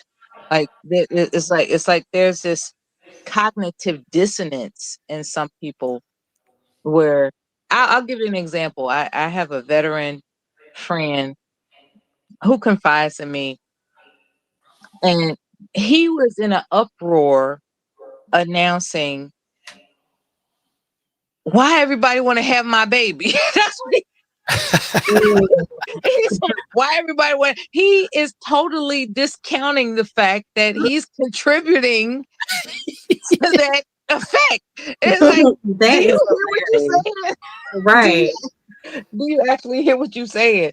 It's like you've gotten multitudes of women pregnant out there, and you are angry because they're pregnant. It's like the action that it took to get them pregnant, you participated in it. It's their fault. It's their fault. It's their fault. That cognitive dissonance is something else, and I think it's rooted in not acknowledging that one wants immediate gratification. It's like when one admits to themselves, all I care about is immediate gratification, then that will signal a defense mechanism. It's like, okay, because I know all I care about is immediate gratification, I need to go ahead and prepare for the consequences of immediate gratification. You know, you got people that I don't know, they drive with open containers of alcohol, but they want to try to disguise it in a water bottle. You know, just this cognitive dissonance thing is a oh my goodness, it's just So out of are you control. You know what that is, right? That's a mental illness, man. That's a problem. Exactly. That's a problem. Cognitive dissonance is a problem. mental illness rooted in denying the need for immediate gratification. so you asked, oh my bad. No, go ahead, Mom. I was gonna say, so you asked why wouldn't people be responsible and avoid it if they're gonna complain later, right? Mela? Pretty much. So I think there are just so many dynamics to that. A lot of people are intoxicated in those moments. They don't really know what's going on. Some people are operating out of a spirit of lust, and it's a stronghold for so many people, meaning that's all you see in the moment. So if you are led by lust, it's so easy to get caught up, like, again, in temporary satisfaction. So, and it's just a lack of responsibility. You know, that's the main thing. See, that's the problem. That's the issue. Because if listen, I think both Truth and Scam will agree, being that we're the only men on the panel. You know, I don't agree in just having frivolous sex. That's right, again, right. what we stand for. But here's the thing, right? If you're gonna do it, right? If you're gonna do it, and you don't want to be caught up in the system, like Jay was saying, then I would tell you go get fixed. Go get fixed, my dude. So now you ain't got to worry about. But what if you may not want the kids at the time, but you may want kids later? You got to understand, you can't have it both ways. It doesn't work that way. So you protect yourself. What I would say to you is condoms are not 100. Make sure that you're with somebody that you want to be. There you go. That, like Jay said. Jay said that, listen, if I do get pregnant by this that should always be the thought. Yeah. I don't have an issue with that person being the father of my child. Yeah. I don't have an issue. You know what I'm saying?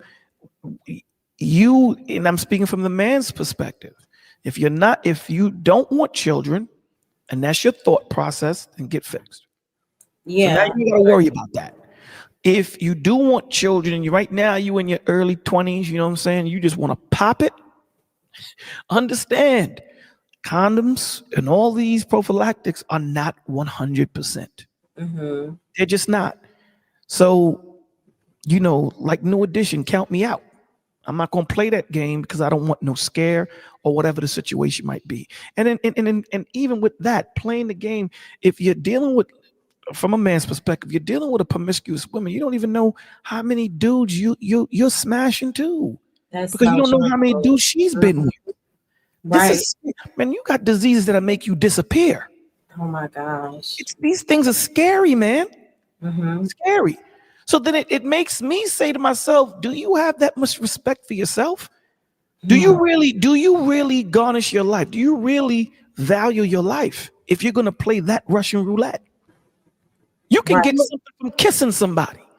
Fluid exchange is a clinical thing. There you go. So it's crazy, man. So when you sit here and say so what are you trying to tell me? I'm supposed to stay a virgin? Yeah. Right. When I started hearing men like talk frivolously about STDs, I was just like, oh hell no, this ain't. What were they saying? It sounds like basically saying that everybody's caught an STD before, and I was like, hold up, that's not true. No, I've never caught one. What are you talking about? But you see what they're doing, Jay, when they do that. See, again, when you guys hear it, it flips you out, right? It flips you out to the point where you're like, yo, what? When I hear it, I hear sickness. Yeah. They try to make it sound like it's so normal. That's what. But what I'm saying to The you is mental illness the factor. mental illness factor, the mental health factor that they created this big bubble that Mhm. only they operate in. That they'll sit there and say, you get it on both sides. You have women that feel the same, that think the same when you have men. But I'm gonna speak from the man's perspective because I'm a man. They've created this bubble where they blame everybody else and not themselves. Right? You have the same conversation with women. They'll blame everybody else, but they don't look in the mirror. You know what I'm saying? It's like if you end up in relationships, you've been in 5 relationships, and each relationship you've been in as a young lady has been violent relationships. I'm going to say to you, what's the common denominator in those 5 relationships? You have to say you. You got to say you. So what is it about you that you're attracting these violent men? Because they were violent before you met them. Now, it doesn't justify them putting their hands on you. That's not where I'm coming from. But there's something about you. And that's what we got to figure out. Because once we figure out what your issue is, it sets the stage for everything else to rectify. It's the same thing with the dudes. Why are you in the court? How did you get there? It's the same thing when I was talking to the dude that was talking about birds. Bird this, bird that, bird I this. remember. These chicks are birds, this and that. And I'm quiet, bro, because again, I don't like jumping into conversations, not having the context. I'm there for like maybe a half hour, scam, quiet. I was there. Oh, you were there? Yeah. Bird that. And I said, I just got a few questions I want to ask. Dusted him off a few times. I know you're talking about. You know what I'm saying? Yeah, I've dusted him off a few times with stuff. Do you have a wife? No. Are you involved with the woman? Nah. Do you have a woman? Yeah. Is she a bird? Yeah. Dude, be quiet, bro. Even while I was up there, like the sentiment was, oh, she's trolling, or oh, she's not being factual or logical, or oh, who hurt you? I'm like, I'm literally spewing factual things right now, Right. what happens in real life. And Mhm. this is why I don't believe these people who say they are taking this quote unquote red pill. Because if that were true, everything that I said on that panel today they would have been in agreement. Mhm. But Jalen. Oh, go ahead. they weren't. Which, if that's the case, then the men that you talk about that you say are blue pilled, I mean, y'all all taking placebos together. Y'all just all in this cognitive dissonant world. Like, it's just like y'all all just living in this fake reality. And before you get in scam, you know what's so crazy? When you said red pill, I remember what Morpheus said to Neo. He said, I can only show you the truth. How you process that is on you. Yeah. I can only show you the truth. These dudes create their own reality. Like they got damn Thanos. These dudes snap their finger and create their own reality. And when the reality don't bend the way they think it should, the world is to blame. It's the same thing with women. They do the same thing. And you sit here and you say, listen, let me talk to you, especially if I'm counseling a couple. They're both quick to point fingers. And I'm like, yo, listen, both of you, if I talk to her, she'll say you're a dirtbag. If I talk to you, you'll say she's a dirtbag. So at the end of the day, both of you brought dysfunction to the situation. So let's just talk about you. Let me just talk to you. And then when I talk to her, let me just talk to you about you. I don't want to hear about him. Let me talk about you because I've heard both of your complaints. Now, I need you both to see where you messed up so that you can actually see the other. Because as long as you're dealing with your pain and your anger, you ain't going to be able to see the other person's. Because anger, it narrows the field of vision. It just does. That's what hurt does. Right. It narrows the field of vision. I can only see me. I don't have the capacity right now to understand Mo Love's hurt. I don't have that because I'm dealing with my pain. So let's deal with your pain. Let's deal with it. Let's get you to a point where you can see a little bit broader. Isn't it a sociopath that can't see that they are hurting someone? These are dusty opaques. Now, let me give you an example of what they were saying up there. So one of That's the so things good. that they said, Mhm. right? Mhm. They were saying, well, to alleviate the responsibility of a man and the woman, you can go to a fire station and leave the child there if you don't want to take care of the child by yourself. I That's was sitting there like, and I literally said on the panel, Mel, these are some sociopathic people. I'm not gonna cuss up here, Sociopaths. but these are some yeah, sociopathic people. Like, selfish. you really got to be a sociopath to think a woman's not going to be psychologically affected by leaving a child that she's carried for 9 months in her womb, push the baby out her womb to leave at a fire station. You think she just going to be A human okay? being is Wait, not trash. I think the point that he A was trying to make. sociopath thinks I that think, people are, that they're disposable. That's what a sociopath thinks. I think the point that he was trying to make, Jay, and it fell flat on its face. The point that he was trying to make is, again, remember, I have to play the game to win the dumb prize. So let's Mhm. put that to the side, right? So what he's saying is, when it comes to men, if a man wants the child and the woman doesn't, he has no say. He can't do anything about it. If the man wants the child and the woman doesn't, he has no say. Either way, even though it took both of them to create the child. I think what he was trying to say was that women have so many different options when it comes to um, going a different route rather than Ending a aborting the kid. pregnancy. Right, yeah, right. Aborting the kid, they can leave it in a fire station, police house, whatever. Ah, I think that was the point he was trying to make, and it fell so flat because you. I'm gonna say this, and it may come off wrong. You was really pressing them. You was really pressing them to the point where when you were given the facts, and you can hear when someone is trying to scramble to try and refute what you were saying, even though what you were saying was factual.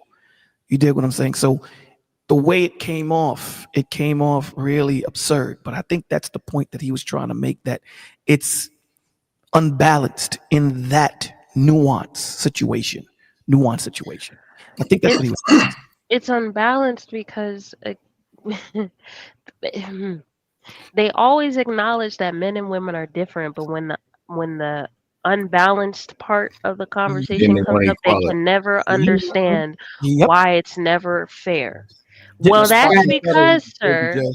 That's we part of have the different chromosomes, we have different parts, we are biologically made to be different. So that's why Mm-hmm. some things that we are Right. given, it 100. won't be given to you. Right. Now, the illusion of options And we gotta is what acknowledge I that all the really time. want to talk about. Mhm. Because the fact that you think abortion, hopefully that doesn't get your channel hit or whatever, but abortion, leaving your child at a I fire think it station, can, Jay. I think it can. child support, okay, well, deletion, Mm-hmm. leaving your child somewhere to get picked up, child support. These illusion of options that you think we as women deem good. First of all, I don't know any woman other than bottom feeders who think any of these options are great.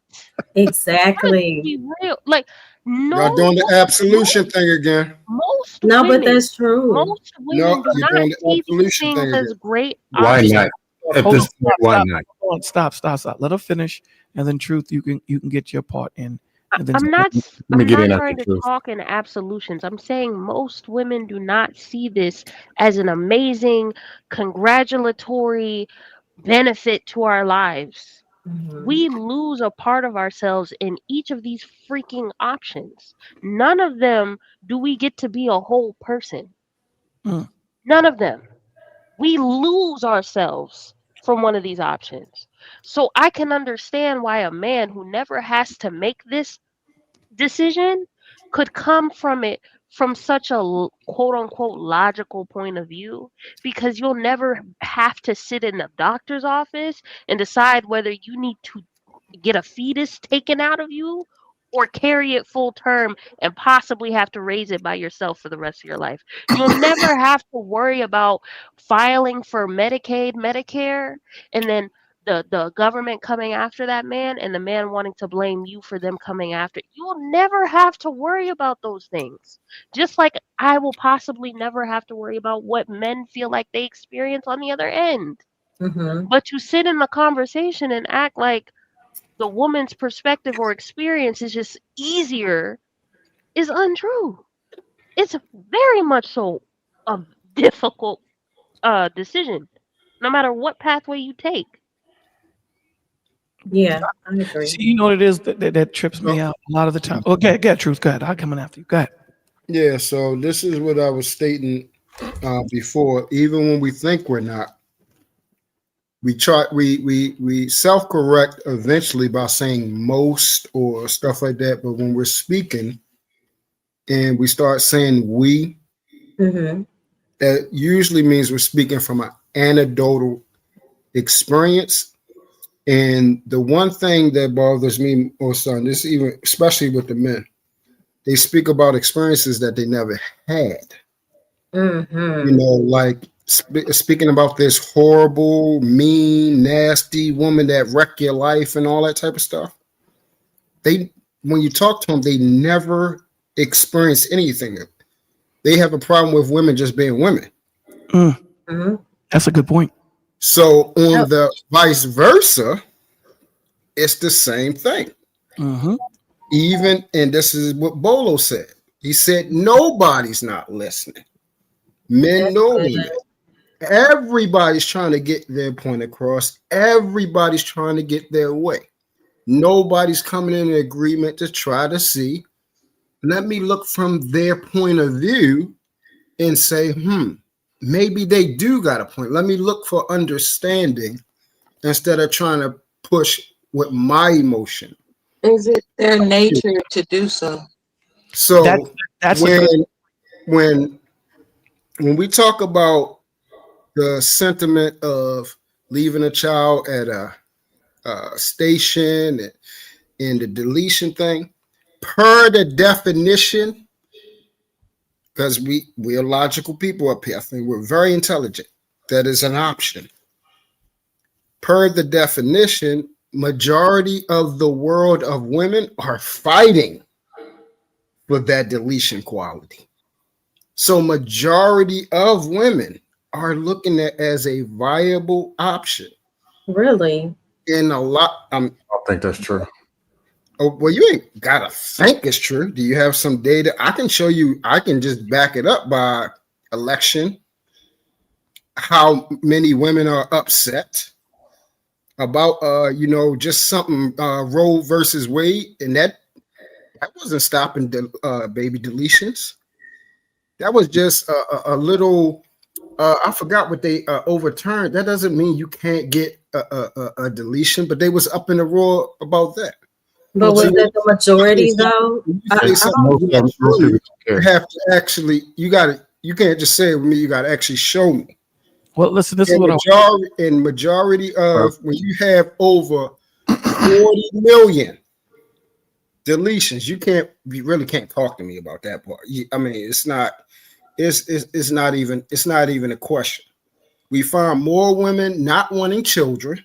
There's an actual epidemic going on right now. The F that kid thing, guess where it came from? It didn't come from a man. That actually came from a woman that went viral. It didn't come from a man. So I hate to be on this side now because we got to tell the truth now. The deletion, the leaving children at the fire station, a woman being on drugs, a woman, having anything wrong with her. The world is more sentimental to that factor than it is for a father in any of those instances. And the good part about that is I am okay with the double standards on both sides.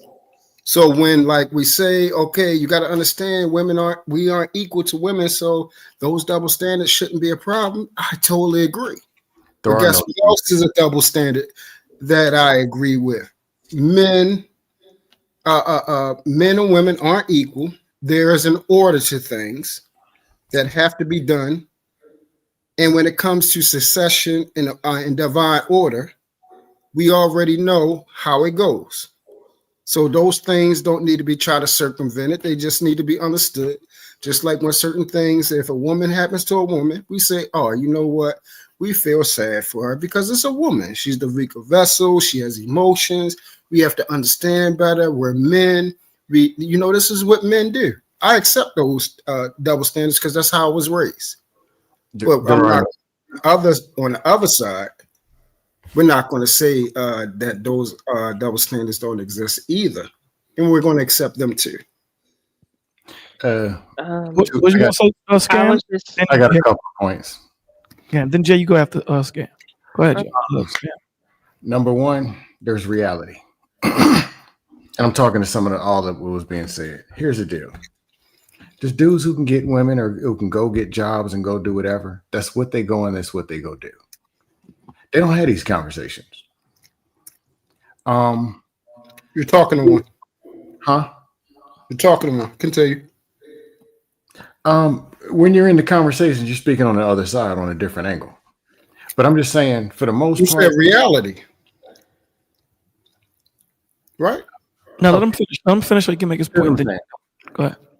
People who are going to do something, they're somewhere in the mix of going to do it. Then there's everybody else. Most of those people, the most common thing that we do as humans is we talk, communicate. People who do stuff know the language of people who ain't going to do nothing. It sounds very just like if you go to the club with some dudes or go out somewhere and say, let's go. There's 3 of us, 3 girls over there. Certain dudes will go step first and go talk. Some will come with you. And then the other one will sit back and complain, oh, man, I don't like this song. I don't like this music. I don't like what she's wearing. They'll make all the stuff in the world, 58 excuses, but it's never them. Hey, man, I'm scared to go talk to her. Hey, man, I don't think I can get her. But they'll come up with 58 sciences of why. And then there's the attitude that something got, how come she can't come talk to me? So now you want the woman to be the man. Just like all this stuff, like, well, I would get married, but we got to change the laws. So you need 4 attorneys at your wedding just to get your house in order. 3 police officers sitting in the living room. Well, why she can't work a job? It's the 50-50. Most people, this is politics, this is regular life. Versus doing the action to get to the next level. They're wishing, hoping, begging, and pleading on a fictional world where somebody can lower the goal and bring it to them. The Democrats, the Republicans, they're not going to bring you anything. People say, man, this favors the men, favor the women. Most things don't favor anybody. The child support, the courts helping the women. No, they're screwing women, kids, dog, even the goldfish over so they can make $10 themselves. None of this favors anyone. But people are so into competition and what about the man, about the women? They're so caught up in that competition versus collaboration with the same wicked laws and all this other stuff. Most people who are rocking, they say, they got this law. Let me go get my wife and let's get on board and let's go do something with this law. A tax code. We can save some money. Feminism, it destroyed the men's. Or like my parents, they said, hey, there's feminism. Hey, I can work and make money and you can go make some more. Let's go do that and put it together and make something better. There's people who are destined and determined to lose and make it whatever excuse, and it's always somebody else's fault. That's what they're going to do. And unfortunately, they have loud microphones. That's when the trolls come in, dust them off. But when you start asking the questions like Jalen does, they eventually tell on themselves. Like, just like, when there ain't enough virgin women out here, no pure. Okay. Tell me about the last 5 women you were dealing with. And they were all skanks. That means that's what they want. Then they're complaining about the skanks. Which means that's what they want. Just troll them and get it over with. That's all I got. Because I forgot my other point anyway. You want to respond to that, True? It wasn't just directed at True. It was just. I know it wasn't, but I think he wanted to respond to it. You want to respond to that? Okay. My thing into This is unfortunately, this is unfortunate, but it is what it is. As a husband, and I know I'm gonna get backlash on this, but Uh-oh. I am gonna get backlash on it, I promise. As a husband, our job is to put everybody before us. It just is what it is. And why? Because Christ did that. This is why the Lord tells you, forsake ye not the assembly of one another. You know, you should have a core of brothers that you are able to talk to about your issues. But when you're head of a household, our job is to put everyone else's issue before ours. It's our job. That's what we signed up to be. That's what we signed up for when you become a husband, when you become a father, when you become a leader. When you become a leader, you put everyone else's issues, excuse me, before your own. You know, this is why I said that being a husband is a service. It's not an entitlement. And I think that these young brothers, you know, they don't understand what it is being a husband and the fight and what it garners. You know, they just look at the position of I'm head of household. She got to submit. She got to do this. She got to do that. But they don't understand what comes with it. And when they do realize that this comes with something heavy, they don't want that portion of the responsibility. And it doesn't work that way. It doesn't. You have to take it all or don't take it at all. And that's the simplicity of it. And again, you know, we like to say, you know, it's not fair. Yeah, I would agree. But at the end of the day, you know, when you sit there and you say the man is the head, from a woman's perspective, she would say that's not fair. But that's what it is. So there's pros and cons from this planet of how we look at it. Because if we were raised according to the word, we wouldn't be looking at it as pros and cons. We would all just be saying it's cons. Correct.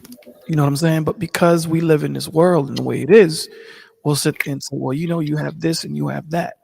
You know, I think that what we don't do is, again, when two people are having opposing thought processes, somebody has to take, and I'm going to use this terminology because it's getting late and my brain is shutting down. Someone has to take the L when it comes to understanding. Now, what does that mean? If I'm talking with truth and both of us are bumping heads, we're going to bump heads all night. We're not going to hear each other. Someone has to say, okay, you know what? Truth might have to say, okay, you know what? Let me hear your point, man. I'm going to stop trying to frame my point. I'm going to hear yours. Yeah, that's usually how it works. So when he hears the point, he's able to say, okay, I can see now what you were saying. Mm-hmm. Because someone has to, because again, in conversation, when someone wins, that means someone lost. Now, in that person losing, did they really hear you? Did they really gain your perspective?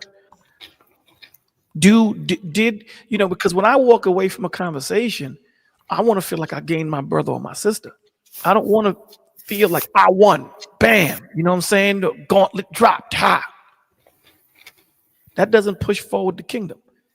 It doesn't at all. Now, again, I'm not talking to placate to somebody. I'm not telling you not to tell the truth. You have to. That's a part of it. However, communication is an art. There's an art to communication. And a lot of the times we don't take the time to learn that art. We just want to stick our foot through the door and force the conversation. Just because you force it doesn't mean that, you know, what needed to be said was heard. You know, so yeah, man. Absolutely. You know, these conversations need to be had. And as you can see, it's a different, and I think also to Jay, I want to ask you this question. Do you think that the environment in which we have these conversations in matter? Yes. The reason why I asked that question is because when you're in a place that's not conducive for having conversations like that, you know, I find that certain conversations I don't have in certain platforms because it may be an egotistical platform. It may be a disrespectful platform. Yeah, absolutely. There's certain platforms I'm not going to have certain conversations because they're not there to hear. Everyone is there just to. I remember I was on one platform and everybody's bugging, tripping. Everybody talking at the same time, and I can't be in a place like that. I like order. So I was talking to the dude and I said, "Listen, man, you know, your platform is based off confusion." And he was like, "Come on, Bull." I said, "I'm not trying to disrespect you, my dude. I promise you I'm not. I'm just telling you my observation. Everyone talking at the same time. Everyone's yelling at each other. You're having 4 or 5 different conversations at the same time. And no one is trying to walk down a certain topic before they jump to the 3rd or 5th or 6th or 7th. Everyone's cussing at each other. So that's why I make that statement." He was like, "Well, okay, yeah, I can see what you're saying." I said, "There's no disrespect. I can't have conversations like that." So I just came to make my point, say what I need to say, and respect all of y'all. Because some people they thrive. And that's the reason why I asked Jay that question, because there's certain conversations that when you look at, you know, when you look at the environment that you're in, you sit there and go, why am I talking about that here? But then again, sometimes you have to go to those environments because that's where the sick is. That's the worst part. That's the worst part of it. You got Gotta deal with that crap. for you to find the homeless, you gotta find for you to find the homeless, you gotta go to where they live. They're not gonna come to you. The reason I say yes, because from experience, I've only experienced progression, at least on topics that are addressed in this like area of YouTube that I have direct experience with. Mhm. I only saw progression in my life when I started having them in therapeutic situations. Thank you. I have not seen progression personally where I'm having debates on pan. Frankly, it goes in one ear out the other. I frankly don't even remember half of what anybody says to me on any panel that I'm having a disagreement with, because I don't believe most of these platforms have created their channels to really help people. Because if that was the case, you wouldn't be marketing your YouTube channel the way you do. You wouldn't be clipping people when they're talking about their pain and their struggle and their strife to try to get clicks and views. You That's a wouldn't be fact. clipping people yelling at each other, cussing each other out, and doing all this like degenerate stuff. If this was a therapeutic place, as the channel owner, you should be mediating the conversation and not leading it down a road to cause more division and confusion or debate. You're 100% correct. You shouldn't have bounties in the middle of a conversation. Someone puts $20 in the middle of a conversation. You get them off. Can I say something? Absolutely. Jay, I just want to tell you that I'm so proud of you, girl. Like, I think I met you when you were maybe 23, 24, and you are so full of wisdom. You're so young, but you are so wise. And I really appreciate and value your input in this space. It's definitely needed. Pain, depression. I'm kidding. You're so silly. Damn. Crazy. Pain, depression. You ain't do no wrong. Be wise. Damn, Don't Mo. let anybody fool you. Positivity does not gain wisdom. Pain, depression, heartbreak, freaking Girl. crying at night, alone in a room. Jalen And I ain't would hear doing you. nothing. I think I heard you She mostly ain't on nobody. Hemp's DJ Hemp panel. I was like, go ahead, Jalen. Yes. I feel I can say that. I can say that here. I can say that here. I feel the person I became on those shows really brought out what I was trying to improve on. Mm-hmm. Explain Being that. around, Explain that. I um, being around. I'm not used to being around a lot of people all the time. Mm-hmm. In my real life, people call it social anxiety. I call it just being very selective. Now, when I'm in like a large group of people, I do get anxious because I don't know who is who. I don't know who's going to do what. I don't know what's going to happen. So, yeah, I do get kind of like paranoid in those situations. But in general, I'm just very selective on who I give my energy and time to Mm-hmm. because I understand from an energetic point of view, when you spend too much time around the wrong people, you start to develop their habits. Mm. I, so being around people, now this isn't like me bashing anybody. So Right.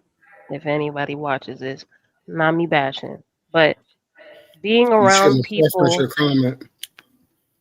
being around certain people that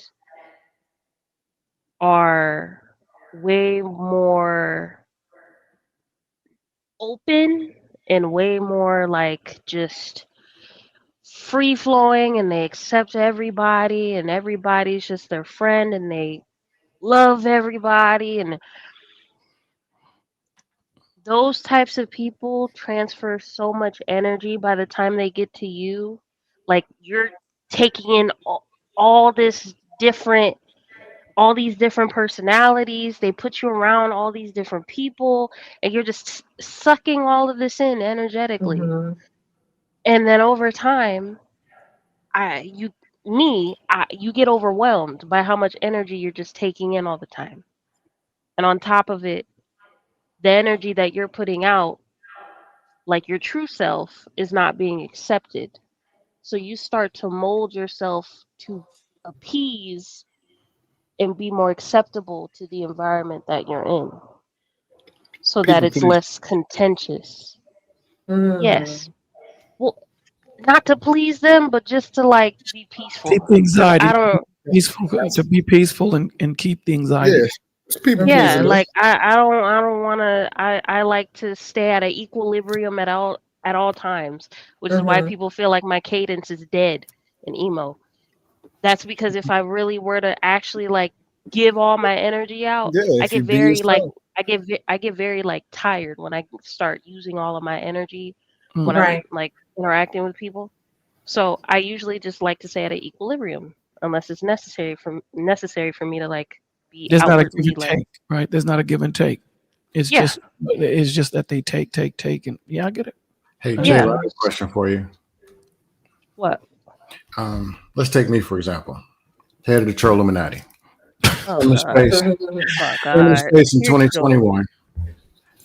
After a couple months, I realized it was a joke. It didn't really take that long. Yeah. But I've met a lot of real cool people, like 10 to 15%. Yeah, I Back met then, it cool. was about I have cool 10 to people. Yeah. 15% is some cool people. Yeah. And it fell down to about 5 because they ran some of them out of here. But Yeah. there's levels of dust. There's mild, low, mild, and high. High dust comes with an expense because of the level of negativity. Mild dust, I can go in there and joke or whatever. And sometimes I can add to it because people beat each other all the way up. Then they're socked up, swollen, and tired. Then I can deliver a message or so. Or control them and, whatever. Because I ain't gonna lie, I need to be entertained. Level of entertainment. And this ain't the only thing I do. I listen to real, actual content. Business stuff about real life. This is kind of secondary. But has it gotten to a point where the arrow is pointing down, which means you get on at 3:00 and you get off at 6 and your day is worse and your brain has lost brain cells and it takes the actual toll? Have you reached that point? where it's no 1000, longer entertaining or more? 1000%, which Oh, okay. is that's what I was getting to. Like I started really like internalizing, and it's not. I'm not even talking about a specific channel. My Mhm. algorithm started reflecting how much time I was spending, like obviously having to click to be on the panel or having to click to help get content ideas or just ideas in general to kind of recommend to other people. Like my algorithm started reflecting like all of this like negative content about men and women and black people and all that, and I was like, I started really like believing like I'm really like a horrible woman. Like I Oh, must something's wrong with me. Like Girl, what? no. Like these yeah. men are right. I'm You telling got that you, bad, you got to get this out of it. is what I'm saying this because people don't acknowledge like they think it's like mumbo jumbo, like heebie jeebie spiritual shit. It's real. It's real to get caught up in this stuff. Hmm. And you turn into a person that isn't really you, which is Let me why I ask you a question. feel. Go ahead. Now hold on, let her finish. Go ahead, finish, Jay. Which is why I have sympathy for. Scam just interjected, so I was going to interject. But go ahead, No, Jay. no. I have sympathy Hmm. or towards these like men who end up in these spaces that didn't really act like that beforehand. I can understand how they spiral because I was spiraling. I understand. Well, I'll let Truth get in. I'll speak to that later.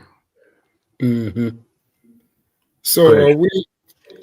are we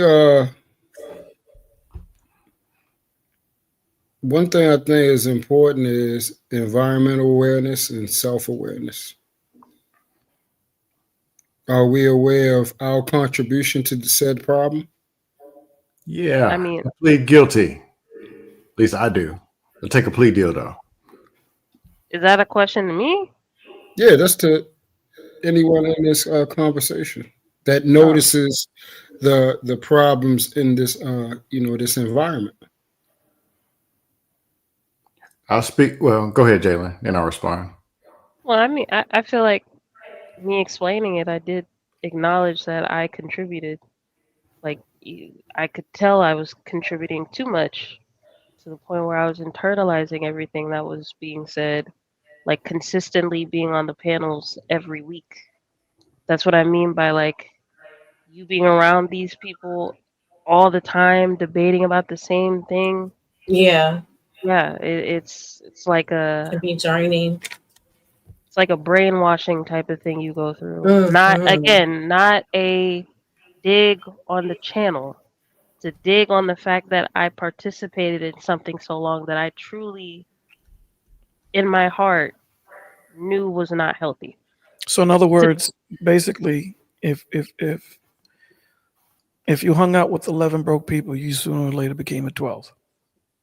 there you go. Mm-hmm.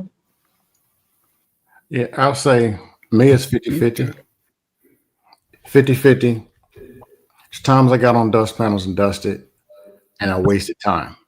There was something else I could have been done. Where Scam. you But go with the dust? But scam, you never. Here's the crazy thing about that. You mhm. never. And I guess I'm speaking in absolutes. In this statement I'm making, you never lose something of yourself in it. Who, me personally? You, anybody. No. Hmm? Oh, I don't lose something in it. You never come out of it unscathed. It may be a little tiny bit that's unnoticeable, but if you continue and continue and continue, sooner or later you start to see it. You dig what I'm saying? It's like, there was a dude, I forget his name, where he was robbing the rich. He would take a fraction of a penny and people wouldn't see it. It's a fraction of a penny, but he kept doing it. And it got to a point where the rich started to see it and they bagged him up and arrested him.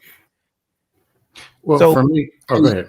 no, Yeah, okay, I'm you done. said it wasn't noticeable at first, but now I get what you're saying. At first, it wasn't noticeable because, but see, you have to understand something. But the end result is noticeable, though. Yes, at the end of the day, Okay. if you don't know how to stop, see, he could have got away with it, but he didn't. It became addicted. You know what I'm saying? It's never enough because again, it's a slippery slope. Because So you saying scam didn't? I'm No, saying what I'm saying is subconsciously and subliminally, our brain is set up to say, this is just a little. Those dudes that become 900 pounds didn't think that they would become 900 pounds. It started off as, I'm just going through a little depression. Let me just eat this thing. And it spirals out of control. And by the time they figure it out, unfortunately, they're 600 pounds at this point, and there's a whole lot that they have to do to get back to where they need to be. Yeah, I can speak to it because it's multiple things. First, it was something new, and it did help me as far as conversation, listening, understanding. Then I remember I injured my back in 2022. I can't go out, can't go nowhere. So I'm just sitting, and I got addicted to YouTube. Then, it was a problem. What did I do? Disappear for a few months. It was done. And once I could start running again, I just threw it all away and then whatever. Then come back. So sometimes it's a up, sometimes it's a down. There's certain missions and stuff I'm going to be working on soon, 2026. YouTube helped me actually discover some of the things that I need to be working on and how to do them, as well as a 360 of how deep some stuff that's really going on in the world is. However, on the other side, there is stuff I could have been doing with certain time, and I spent on dust panels, clowning. Not just clowning 15, 20, 30 minutes and get out, but 3 hours, and it was a waste, and then be irritated. So there's times where it's up and there's times when it's down. But for me, it's not always just direct. It's not just every time you get on here, if you dust for 45 minutes, something bad coming. No, sometimes it's something good. I connect with somebody, I deliver a message, or I have a conversation on here. 3 weeks later, I talk to one of my nephews or I talk to my mentee or some adult somewhere. And because I've had that conversation in a war zone with 6 people slobbering on microphones, now I've been on slobbermouth doofuses yelling about the women's, and I heard it that Tuesday. That next Friday, when somebody calls me with a problem, I can hear where they're going. I can hear it clear, and I can deliver the message. Meaning, training in the jungle makes it so much easier to, have a one-on-one conversation. So, but when it gets to not be beneficial, just like I disappeared like November last year, I was gone and came back. I was gone like 6 months, no panels, nowhere.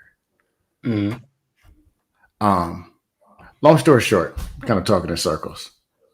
There's ups and downs, at least with me. But when the arrow is pointing down, get out of there.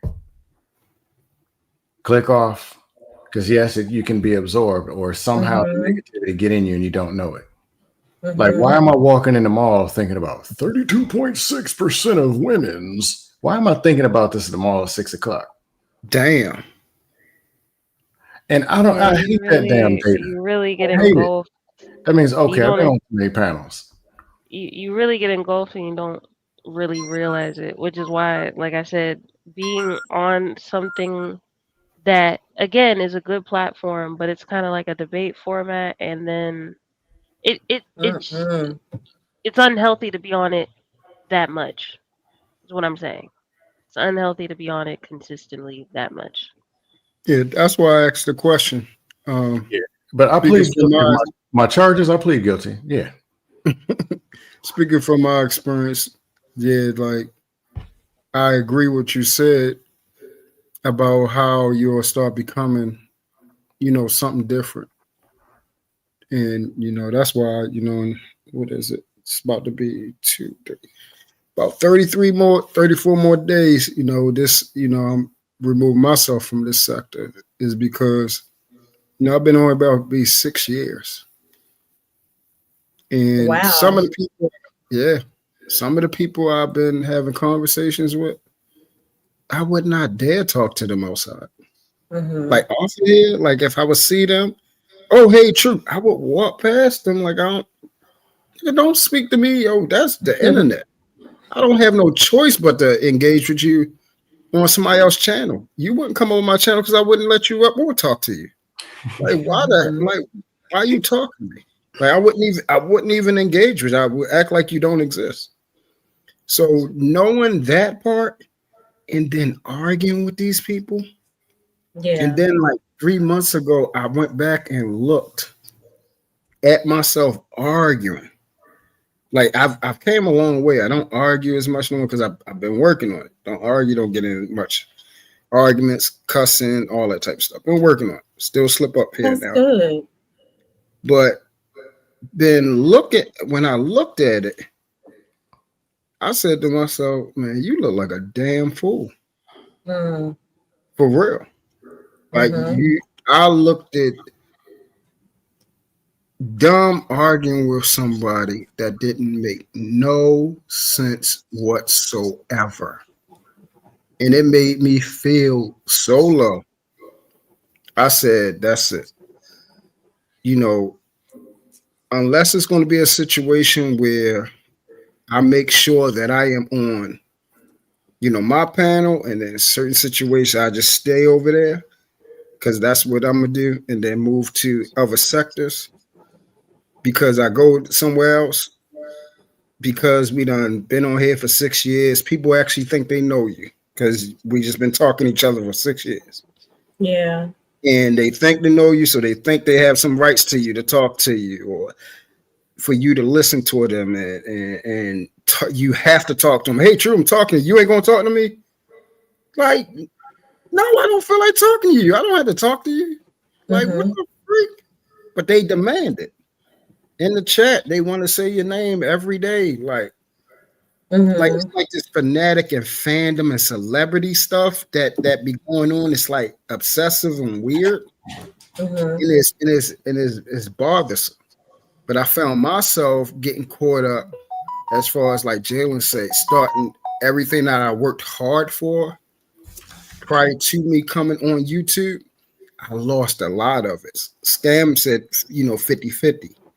I would say I lost about 70% of a lot of stuff that I gained, which was the self-control of myself and just not interacting with ignorance or people that don't matter. Like outside of here, my life is very structured. I have only 5 people I can talk to, literally 5 people I talk to out of everybody in the whole world.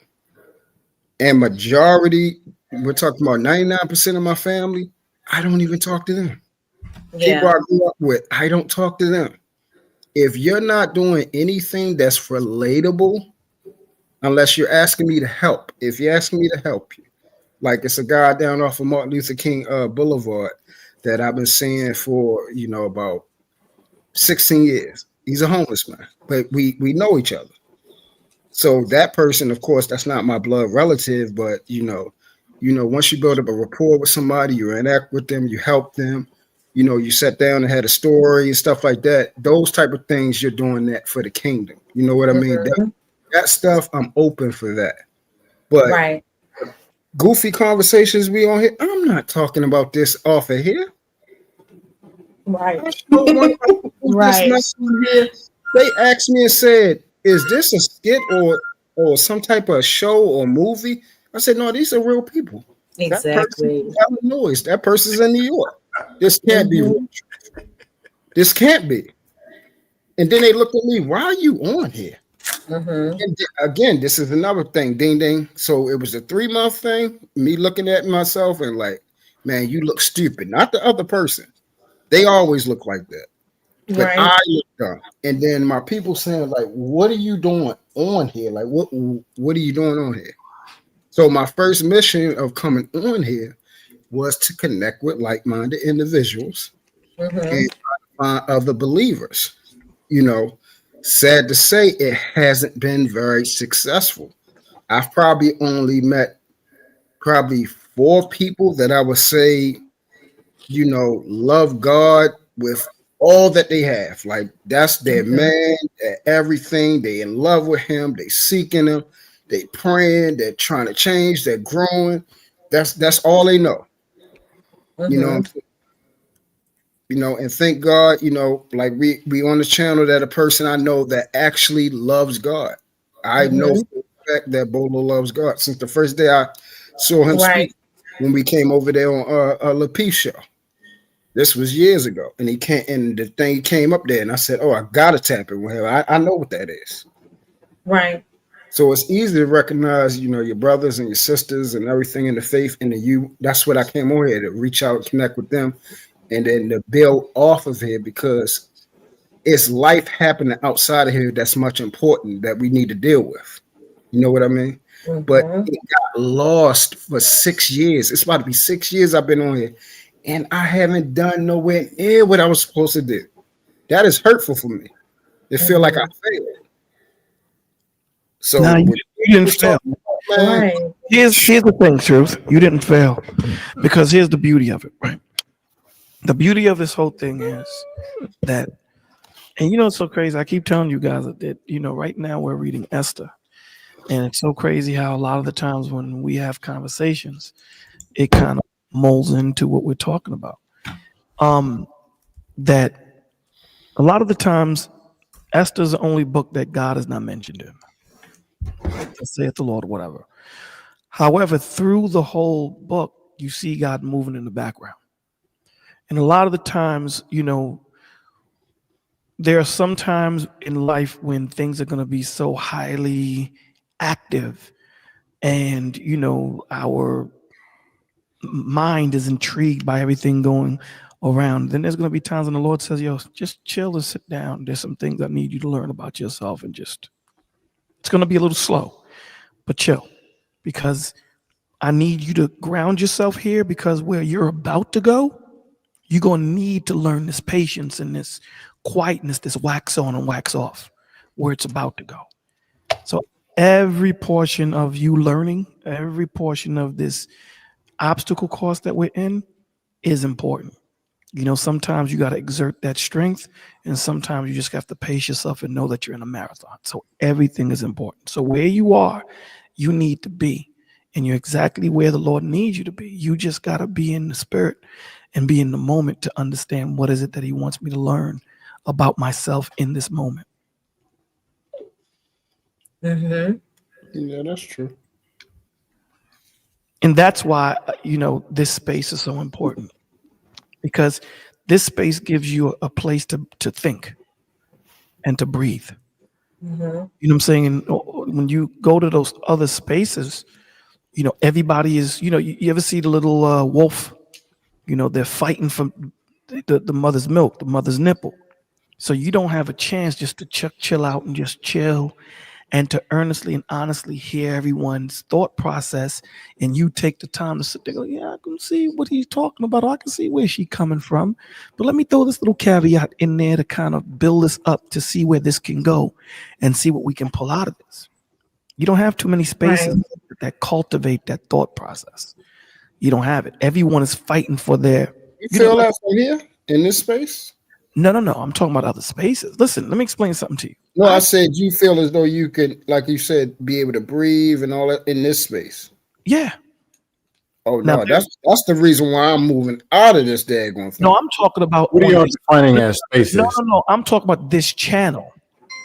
Oh, okay. Right, on certain channels. Okay. Yeah, there's very few, but... There's very few. You know what I'm saying? Oh, yeah. And that's the point of it. The point of it is to sit there and let's walk this thing down and try to understand where it's going, to truly understand it. So if Jay says something that I may not agree, I can sit there and go, I can understand the point and where you're coming from. I really dig it. But you know what? I'm going to take that information and I'm going to marinate on it. You go to all these other places, everyone's fighting me. Listen, there have been times I've ended the show on someone's last word. Because everybody wants you. I hate when someone says something prolific and then some person cuts that spirit and says something stupid.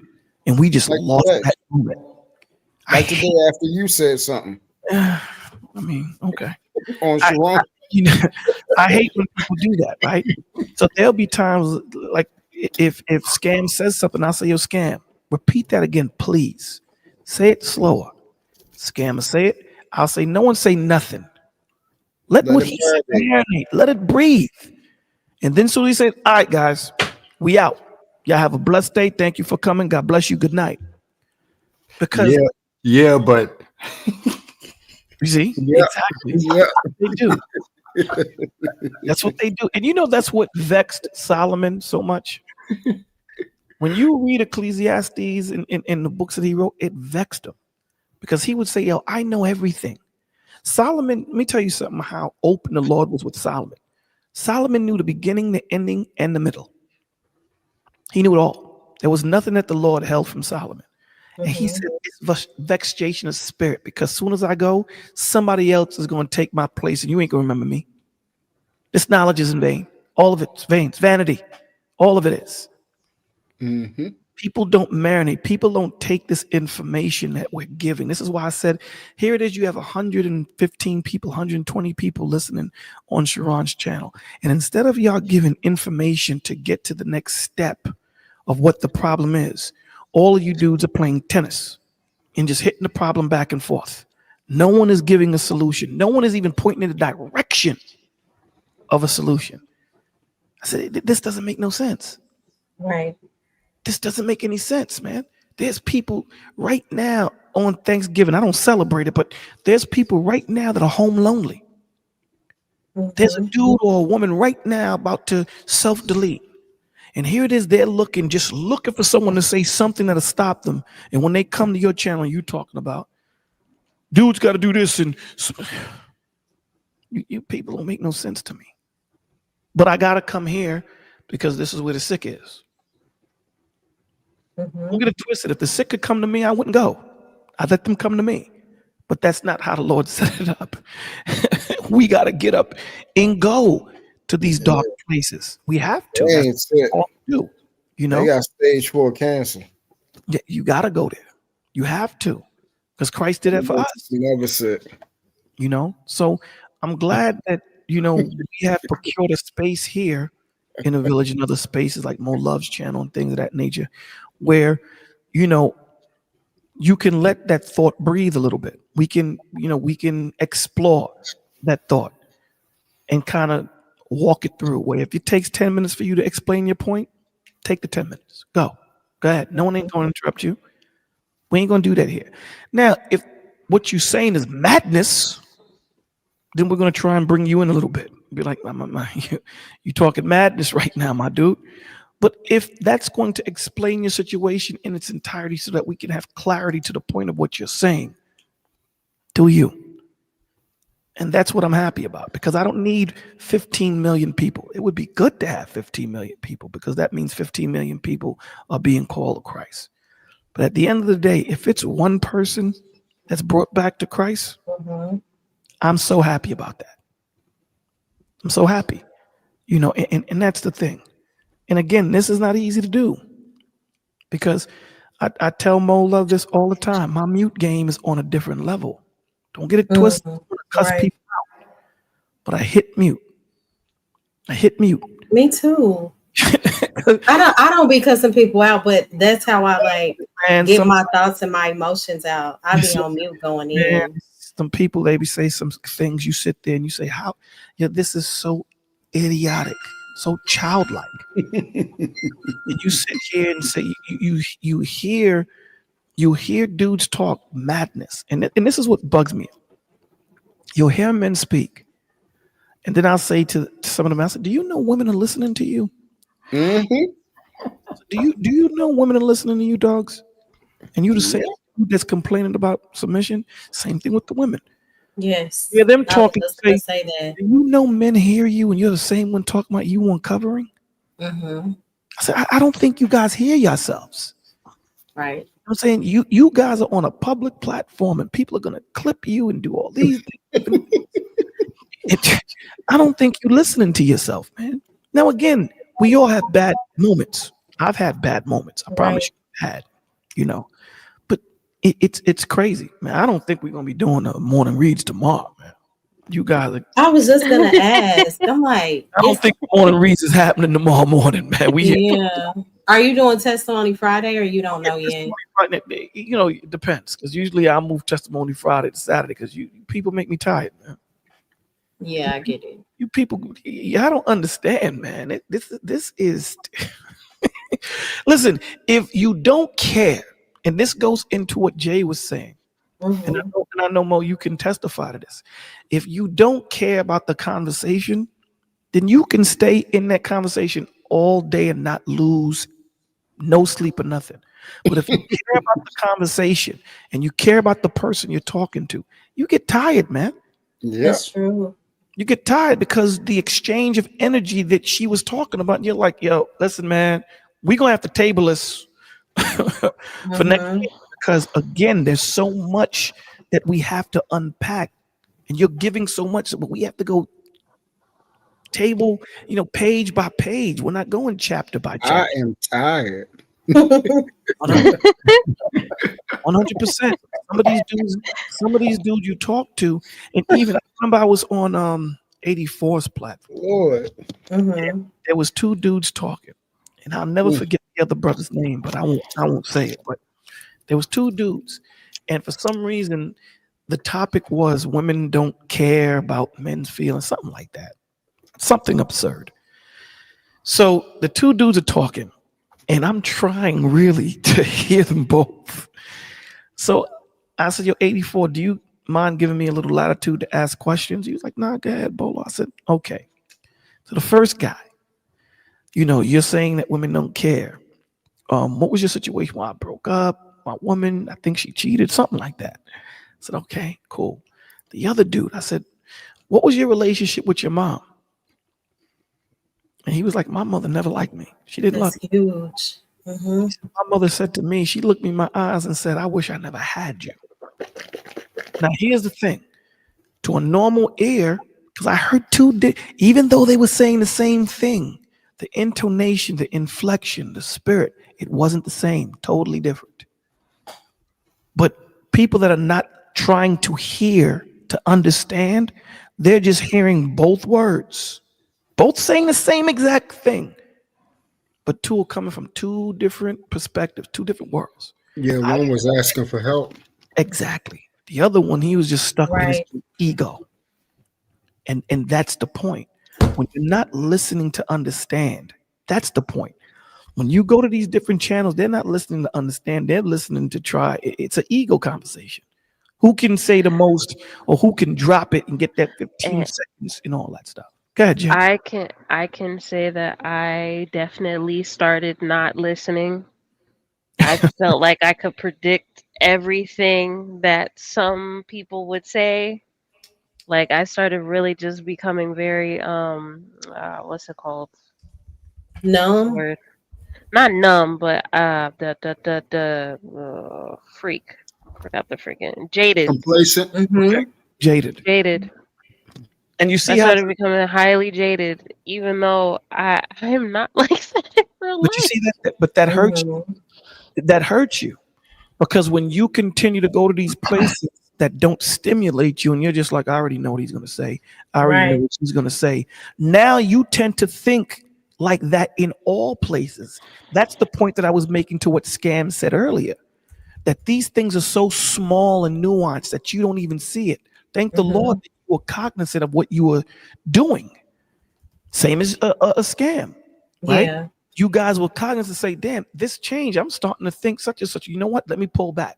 I need to chill. Some people don't have that self-awareness. Some people get caught up into it and figure it out 10 years later. Yeah. It's crazy.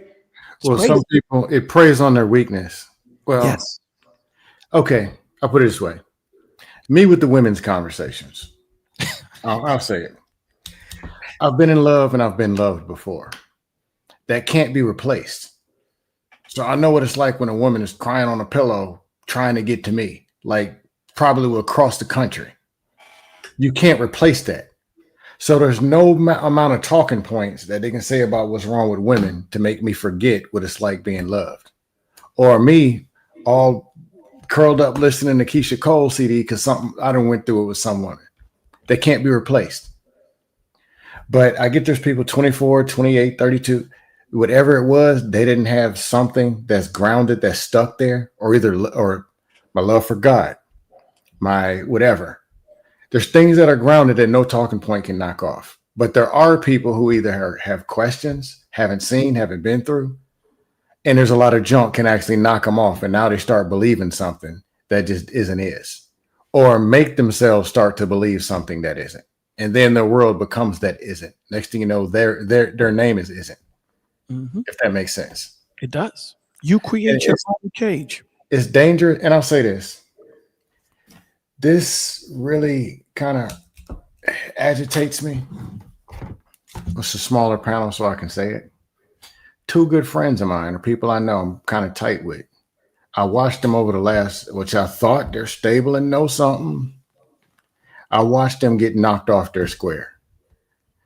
A piece of it is some of this type of content, but it's this type of message along with their life and the failure to do and see knocked them out.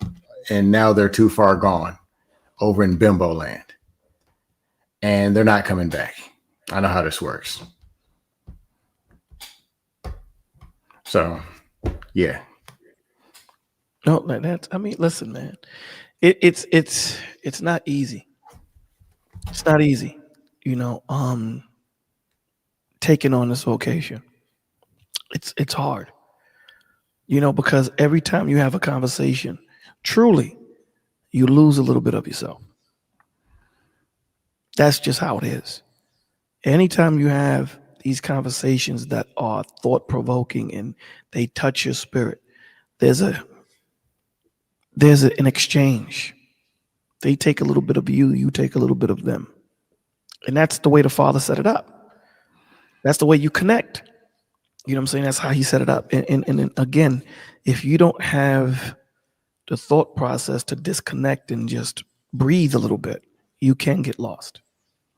You can. It's easy to get lost in this. That's almost word for word what I was a supervisor 2018 to 2020, and a mentor supervisor told me before I became one, as a manager, your job is going to be to give yourself in multiple versions to other people before you even, and there'll be times where you don't feel like you have it yourself. And I got in that and I understood what that was. And actually, I see that happening to a lot of you all. And occasionally it happens to me. But the toll of negativity or abuse or dust or whatever that goes in, pulling on, like y'all who are married or y'all who have something and have a form of knowledge, you're just trying to help somebody. The level of pain that they want to inflict on you for trying to help still does hurt. Mm-hmm. And now the next day you're operating at 26%. And you still got to take care of you, your family, and your real life. Yep. And that's the way it's supposed to be. That's the way it's supposed to be. What? This is why when you know, I say this all the time, you know, that a man's position is really not understood until he's gone. A husband's position is really not understood until he's gone, unfortunately, in this world. Because when you see the hole or the gap that he put on his shoulder, that's when you really say, damn, it's crazy. When the Lord pulls back everything that he holds back from you, you sit there and go, you know what? God is no joke. When you explain to your child, you have no clue what it's like to be a parent. Until you're a parent, you have no clue. None. I can't explain it to you. This is just something you have to experience. Because I can tell you something. Remember, my son always wanted to touch the radiator. He always wanted to touch it when he was a kid. How do you explain heat to a child? You can't explain it to him. You could tell him good, bad. I'll let him touch it. Can't touch it. It wasn't that hot, but it was hot enough for him to say, I'm not doing this no more. Because guess what? Now in his mind, he reconciled, this is no good. There's nothing that my father can tell me that I'm going to touch that. Bad. Sometimes experience is the best teacher. Sometimes you need to experience. Sometimes you need to say, you know what? Go do you. And when you go out there and you see that the grass isn't greener on that side, that's when you come back and say, you know what? You're right, brother. Nah, you know, you had to learn it. At the end of the day, it's going to help you. And that's all I wanted it to do. Help you. That's all I wanted. Because this is the thing that we have to understand. We're not going to get out of here by ourselves. We need each other. So why will I gatekeep? Because that means if I'm the gatekeeper, that means everybody has to rely on me. That means at 3 o'clock in the morning, you're calling me. 4 o'clock in the morning, you're calling me. I don't want that. Spread it. You brothers need responsibility too. Don't just let it be Bolo. Nah, we're going to spread it across the board, dogs. Spread it across the board. Even Moses had to do that. I forget the name of the war he was on, but he was getting so old that every time he lifted up his staff, Israel would win. But because he was getting old, when he would lower the staff, Israel was losing. So the Lord said, man, go help him. He had to have Joshua help him hold his staff up so that they can win. So they can win. So he said, listen, man, you need help. So I'm going to take from your spirit and I'm going to give to the other people, man. You need help. You can't do this by yourself. This is a body. You can't do it. So, you know, when you go to these platforms and you hear these men speaking and you hear these women speaking, you know, some people hear it and they laugh at it. Do y'all ever get like really irritated though? I get like just hearing different people's perspectives. It's like, do you really think this way? Are you serious? It brings tears to my eyes, Mo. Mm-hmm. I don't cry, but it brings tears to my eyes that this person really believes what they kicking. Right. Do you know what you had to go through for you to believe, for you to construct this world that you're in and believe what you're saying? Do you know what you got to be that you created this world to protect yourself? It hurts sometimes watching. A lot of them, they don't believe what, how can I say it? With understanding the language of pain, I understand that dudes or people are lashing out because I'll just say it as is. Most of these dudes ain't dealing with high body count and all this other stuff they're talking about. The problem is they can't get the woman that they want. I think that's the big part of it. That's the biggest problem. Or they got done dirty by a woman and she probably wasn't nothing but a 2 or 3. That's the truth. There's how people who can get the woman, they don't talk like this. They have different levels of experiences. Experience has a certain language, just like pain does. But what's agitating is when a person will click a link and there'll be 3 innocent women or a regular dude up there just trying to walk his dog or eat a sandwich. They're so mad about something big, I want to say big booty Brenda, but it's probably big belly Brenda. Somebody they weren't supposed to deal with, yanked and skanked them and ganked them for all their money, that they want to go find 5 innocent people, disrupt the convoys and start tearing everybody down. That's agitating. Right. You know, also is an issue too, Scam. You got these dudes that prey. You have these dudes as well as women that prey on the weaker. They prey on the weak. They're called content creators. Yeah, all these cats are selling you a lifestyle and half of them don't even live it. They'll tell you don't deal with this type of woman and they got that type of woman at home. They'll tell you they don't deal with this type of man and they got that type of man at home. You know what I'm saying? So, you know, don't get it twisted, man. These cats see it's just crazy, man. This is a dangerous time.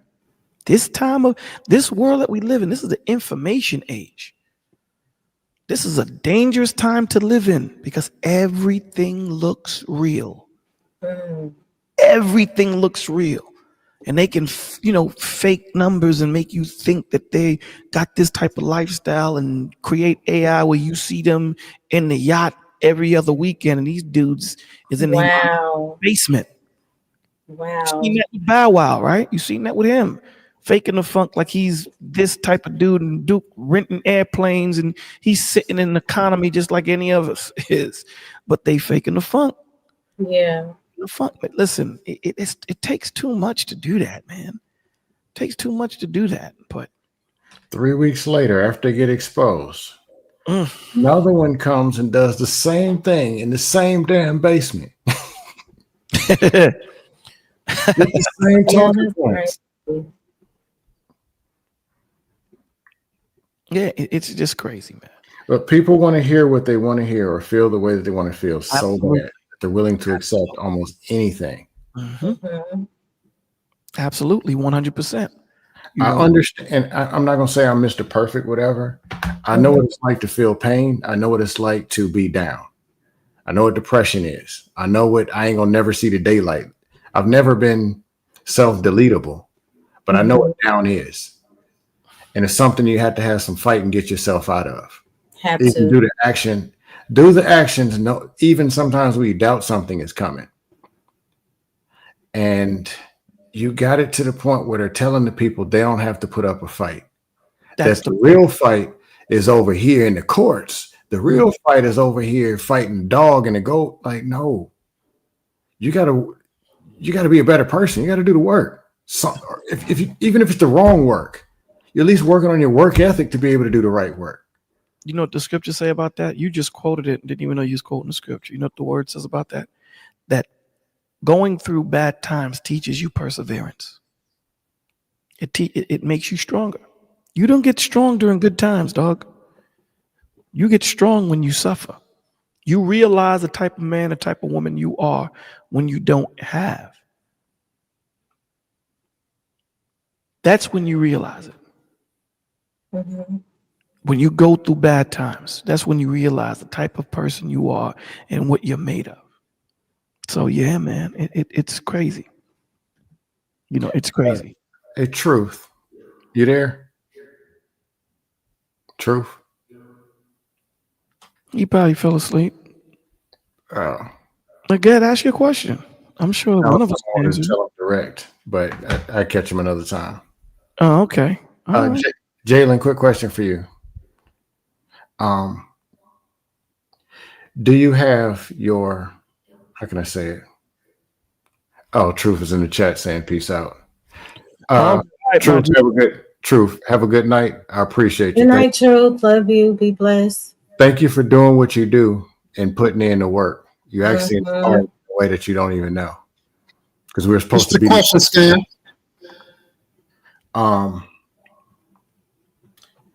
What was the question? Oh, I was thinking about something else.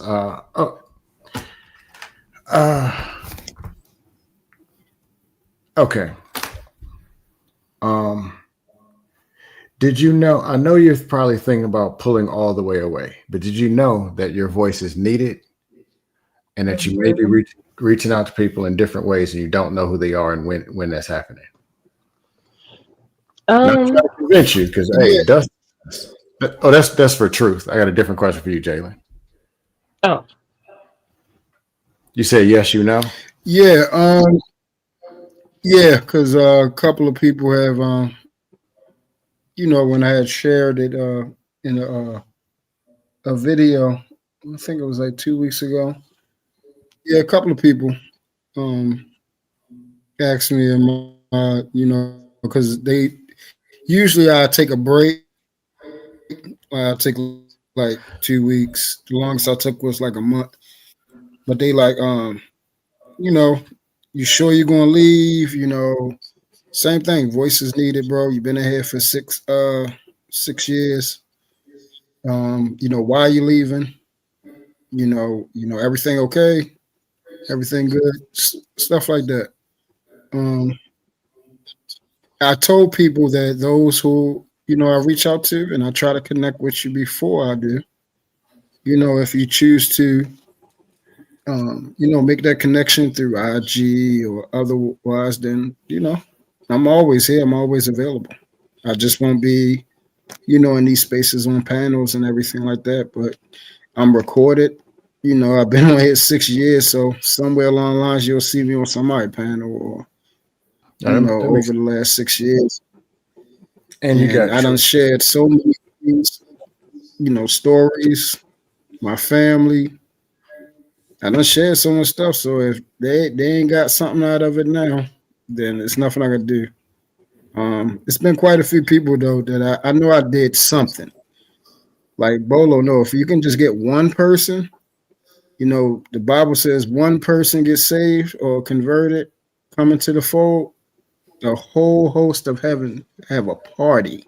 They celebrate. You just get one. And you know all they you need is party. one. You know their party's gotta be They lit. party.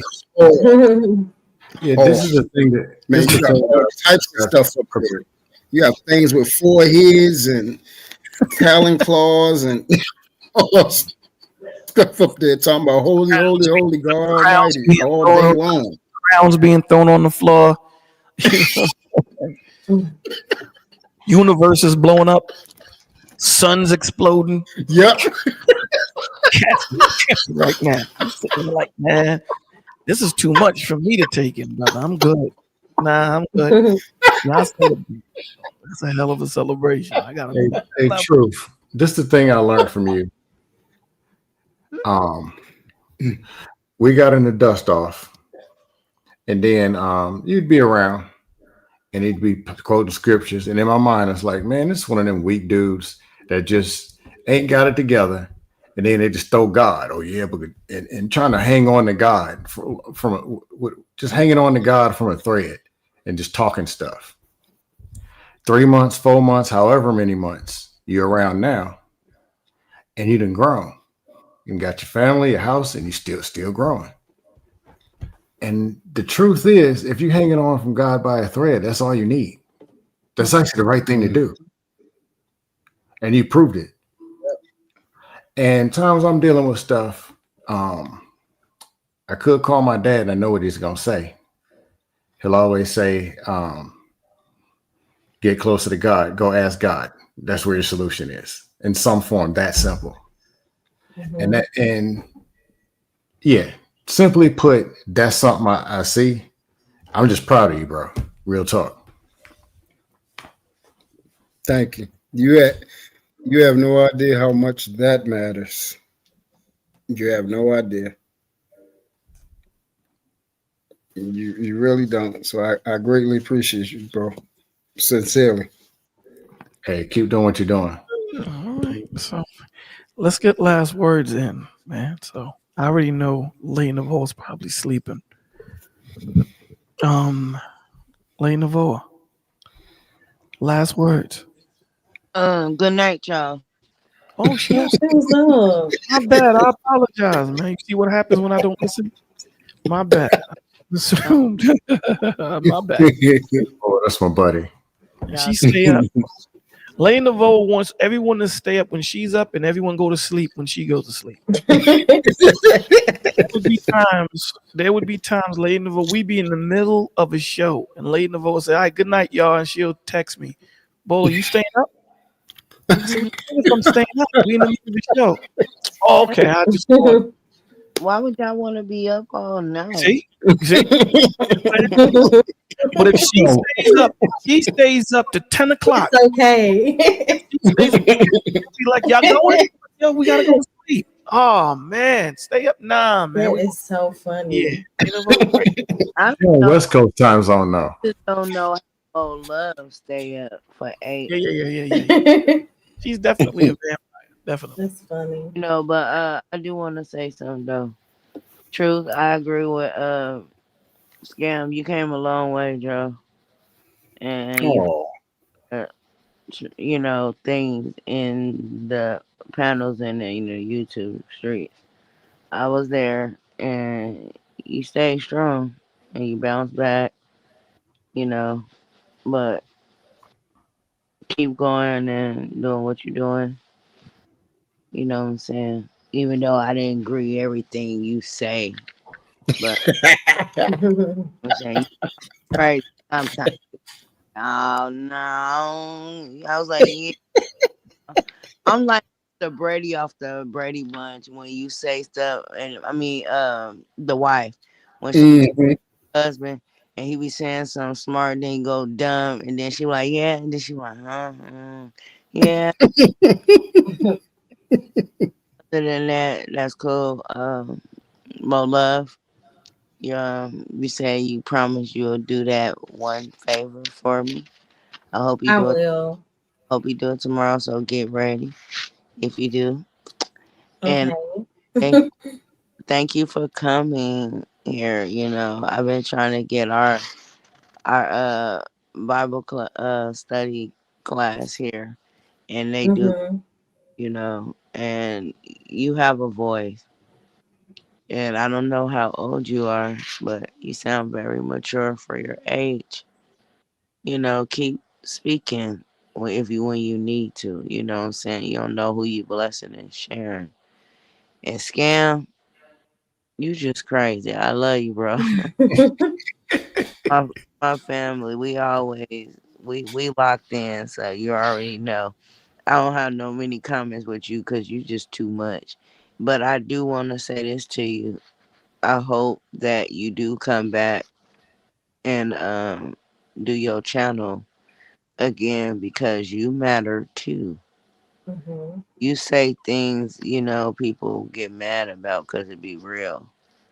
And you bring a lot of different things. You created the Desto Fear community. That is funny. And you had people coming in as different characters. I ain't seen nobody yet in our family, YouTube family, do that. And everybody was liking it. They wanted to participate to it. Then you stopped. I don't get when people do that, but then you explain why. Because I didn't keep in contact when you had left. I should have. But I have my own things going on personally. And I apologize. But I'm glad you're back. Because I like you on the panels. I like when you speak. You're very smart. And you funny. I just don't like when you talk about the big girls because I be laughing. I feel guilty, but because you It's cry, just jokes. Just jokes. I be feeling guilty to laugh, but it'd be funny. That's the only reason why I don't like when you do that because I don't want to laugh because I always laugh. But anyways, I love you, bro. And did I get everybody? Bolo, I want to make sure I got everybody because you always laugh. You already know. I ain't gotta tell you too much. You already know. Thank you for everything you do. Love you. We And, love you too. and Love you, Lady Nicole. if I get tired, I was gonna say something like, this is part two. We really don't need to be here that long. We already had like almost 2 hours of music, so you know we can end it because I'm tired. See, Do, I told you. Told you. do that because Because she's leaving, everybody got to go. I don't want to miss none. That's She's why. taking her basketball with her. That's what she's doing. She's taking it off. She's going home. She's taking her basketball with her. Yeah, I love y'all. Enough Love in the you too. music. Love you. All right. The rules, but my voice changed. A lady tired. So I'm glad we ended it. When he said last words, I was like, yes, because I'm coloring to stay up. I ain't lying, I'm coloring right now. Now I'm finna put these coloring crayons in. She too funny. That She is said so she was funny. coloring to stay up. Wow. Love y'all. I ain't gonna lie. Love you. I was like, let me color this dog brown and this stars yellow and green grass and all this. I was like, because they making me tired. They don't know when to quit. This is 3 hours in. It is 1:15. I'm tired as hell. But I yeah, Okay, Lady Laveau, let's get Miss J. Behave. This is bad. Miss J's first time here. You Behave. know, Miss J, last words on you. Um, great conversation. Uh, yeah, I'll leave it at that. It was a great conversation. Did you enjoy yourself for your first time being here? Yeah, I did. Yay. Good, productive conversation. You didn't even have to yell at nobody. You didn't have to cuss. Mm. No. This is dust free zone. Yeah, I heard. Funny enough, Bolo, Yeah. I haven't experienced that in like 2 years being in this area of YouTube. I started off watching Jay Prince, which is funny story. And ever since then it's just been nothing but like yelling.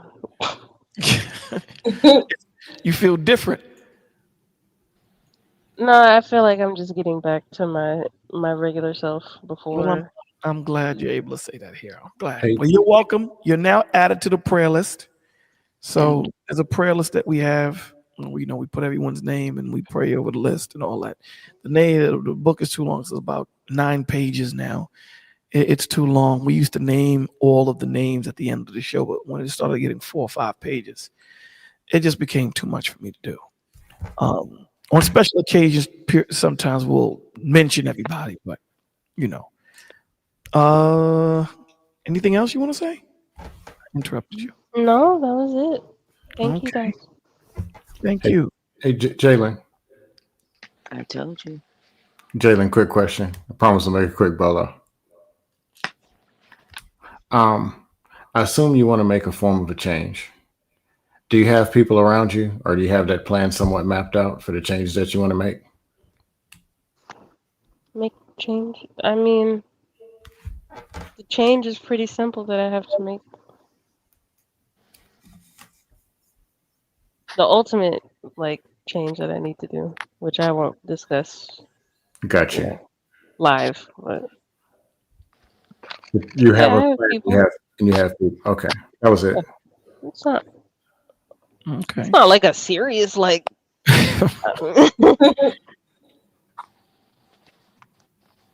Cool. I don't need a hotline. I'll be okay. Here at the village we have a hotline too, right? I did not know. Yeah, we do. Just for anyone else that's listening that didn't know. But it was cool having you here. It was cool.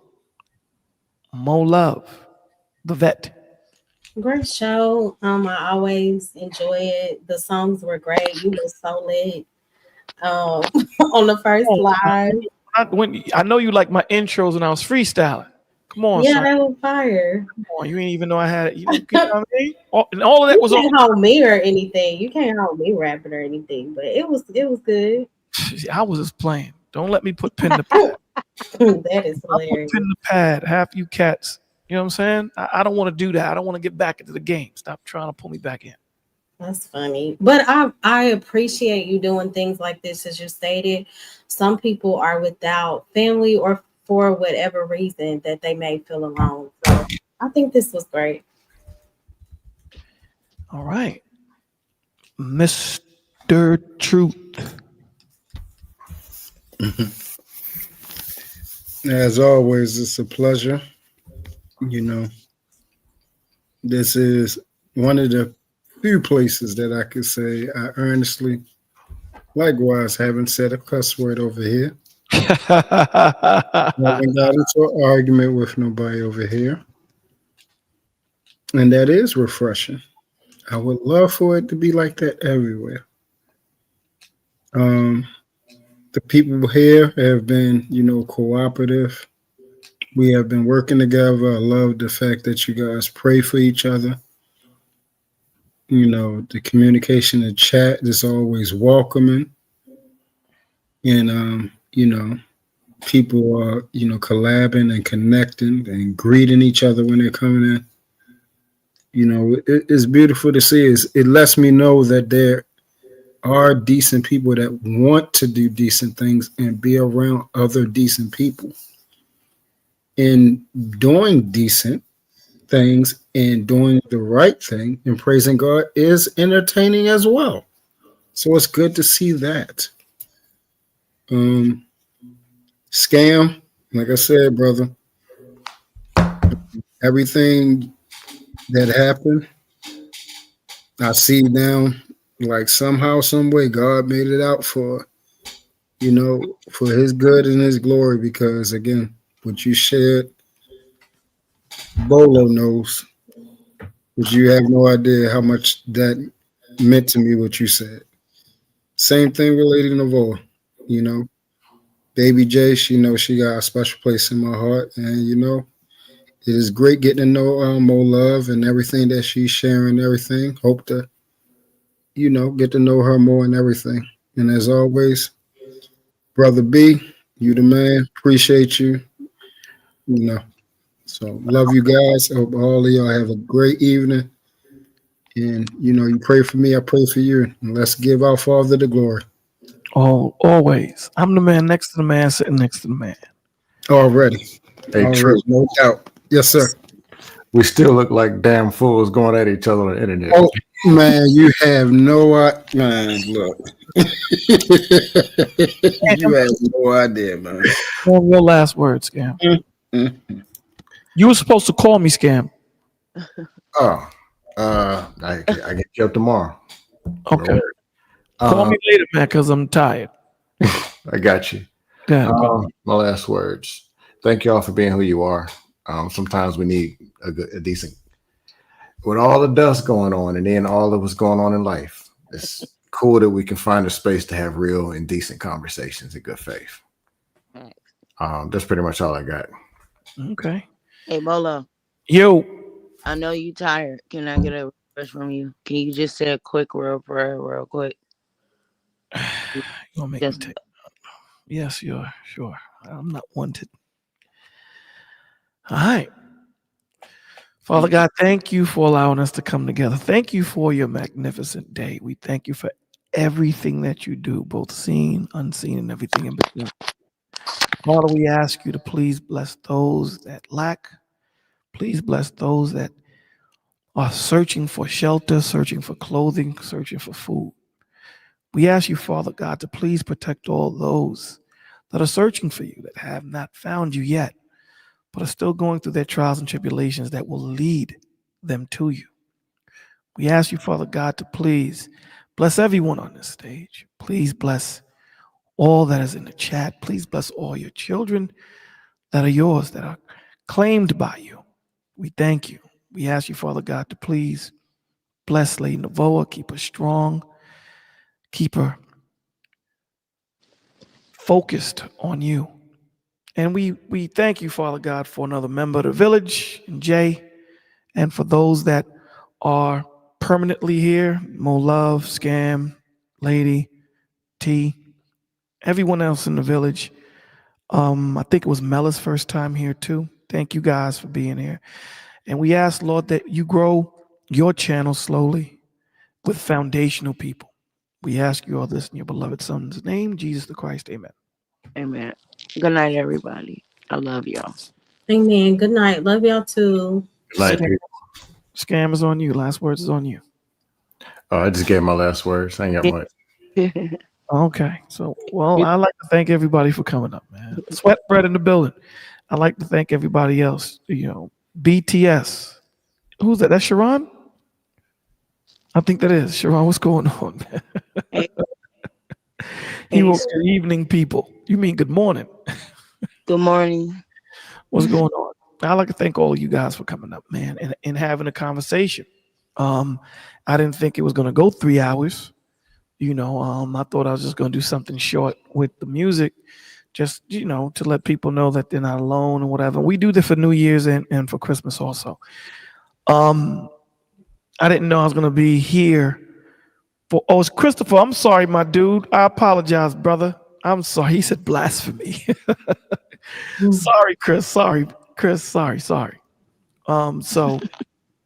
my bad, brother. I repent of my ways. But it's awesome to have these conversations because it's leading someplace. And here's the thing: even if the conversations that we're having doesn't lead to where we need it to go, we understand that the conversation was had in good faith. We understand that sometimes, I may call you and I may not need a breakdown. I may just need a shoulder. So sometimes people may just come to a certain space just to feel love, just for a hug, just to be heard. And that creates an environment where they can be themselves and spread their wings and things of that nature and be able to talk how they talk. So thank you guys for being here. Thank you guys for trusting the space. That's what's important. Thank you guys for that. Yeah. Thank you all. And typically we just don't drop. We hang out for like maybe 5 to 10 minutes after the show. So I don't think it should change today. So guys, thank you for being here. Love you. I don't think there's gonna be a morning reads. I don't think so. You will be knocked out. You don't have to, Bolo. Thank you, Lady Navoa. Yeah, that would be a lot. Lady Navoa should be my secretary because she likes to control. She likes to control the schedule. Yeah, likes to control the schedule. She'll text me and say, Is there a link?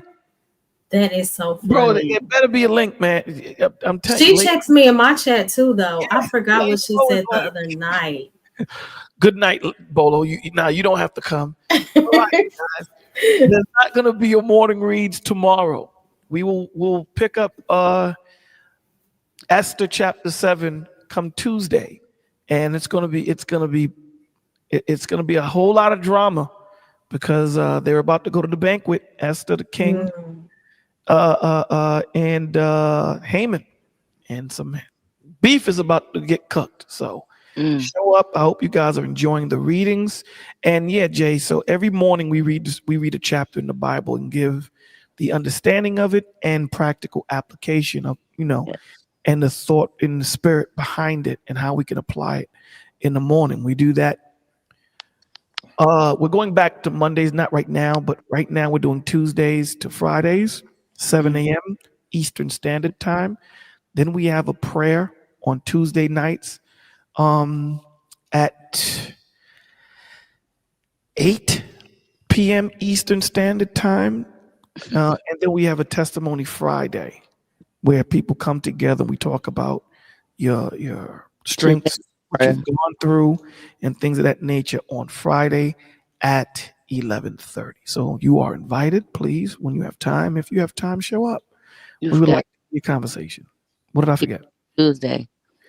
I said Tuesday. Okay. What? I forgot when. See, Wednesday is not. I just did the Wednesday, Wisdom Wednesday. I just did that. I'm going to be doing it every other week. I'm going to try and do it every other week. Yay. And then we have Scorch has a show coming up Sunday.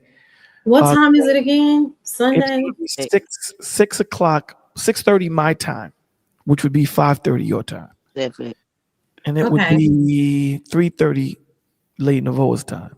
And we have Anthony's show, Redeeming the Time. So we're on 9 times a week if we do everything. Typically, we're on 7 times a week. Once we all get all the shows popping and everything, we'll be on 9 times a week. So, yeah. So, yeah. So you can catch us sometime. So thank you guys for being here. Lord willing, we'll see you tomorrow night at Testimony Friday. Peace.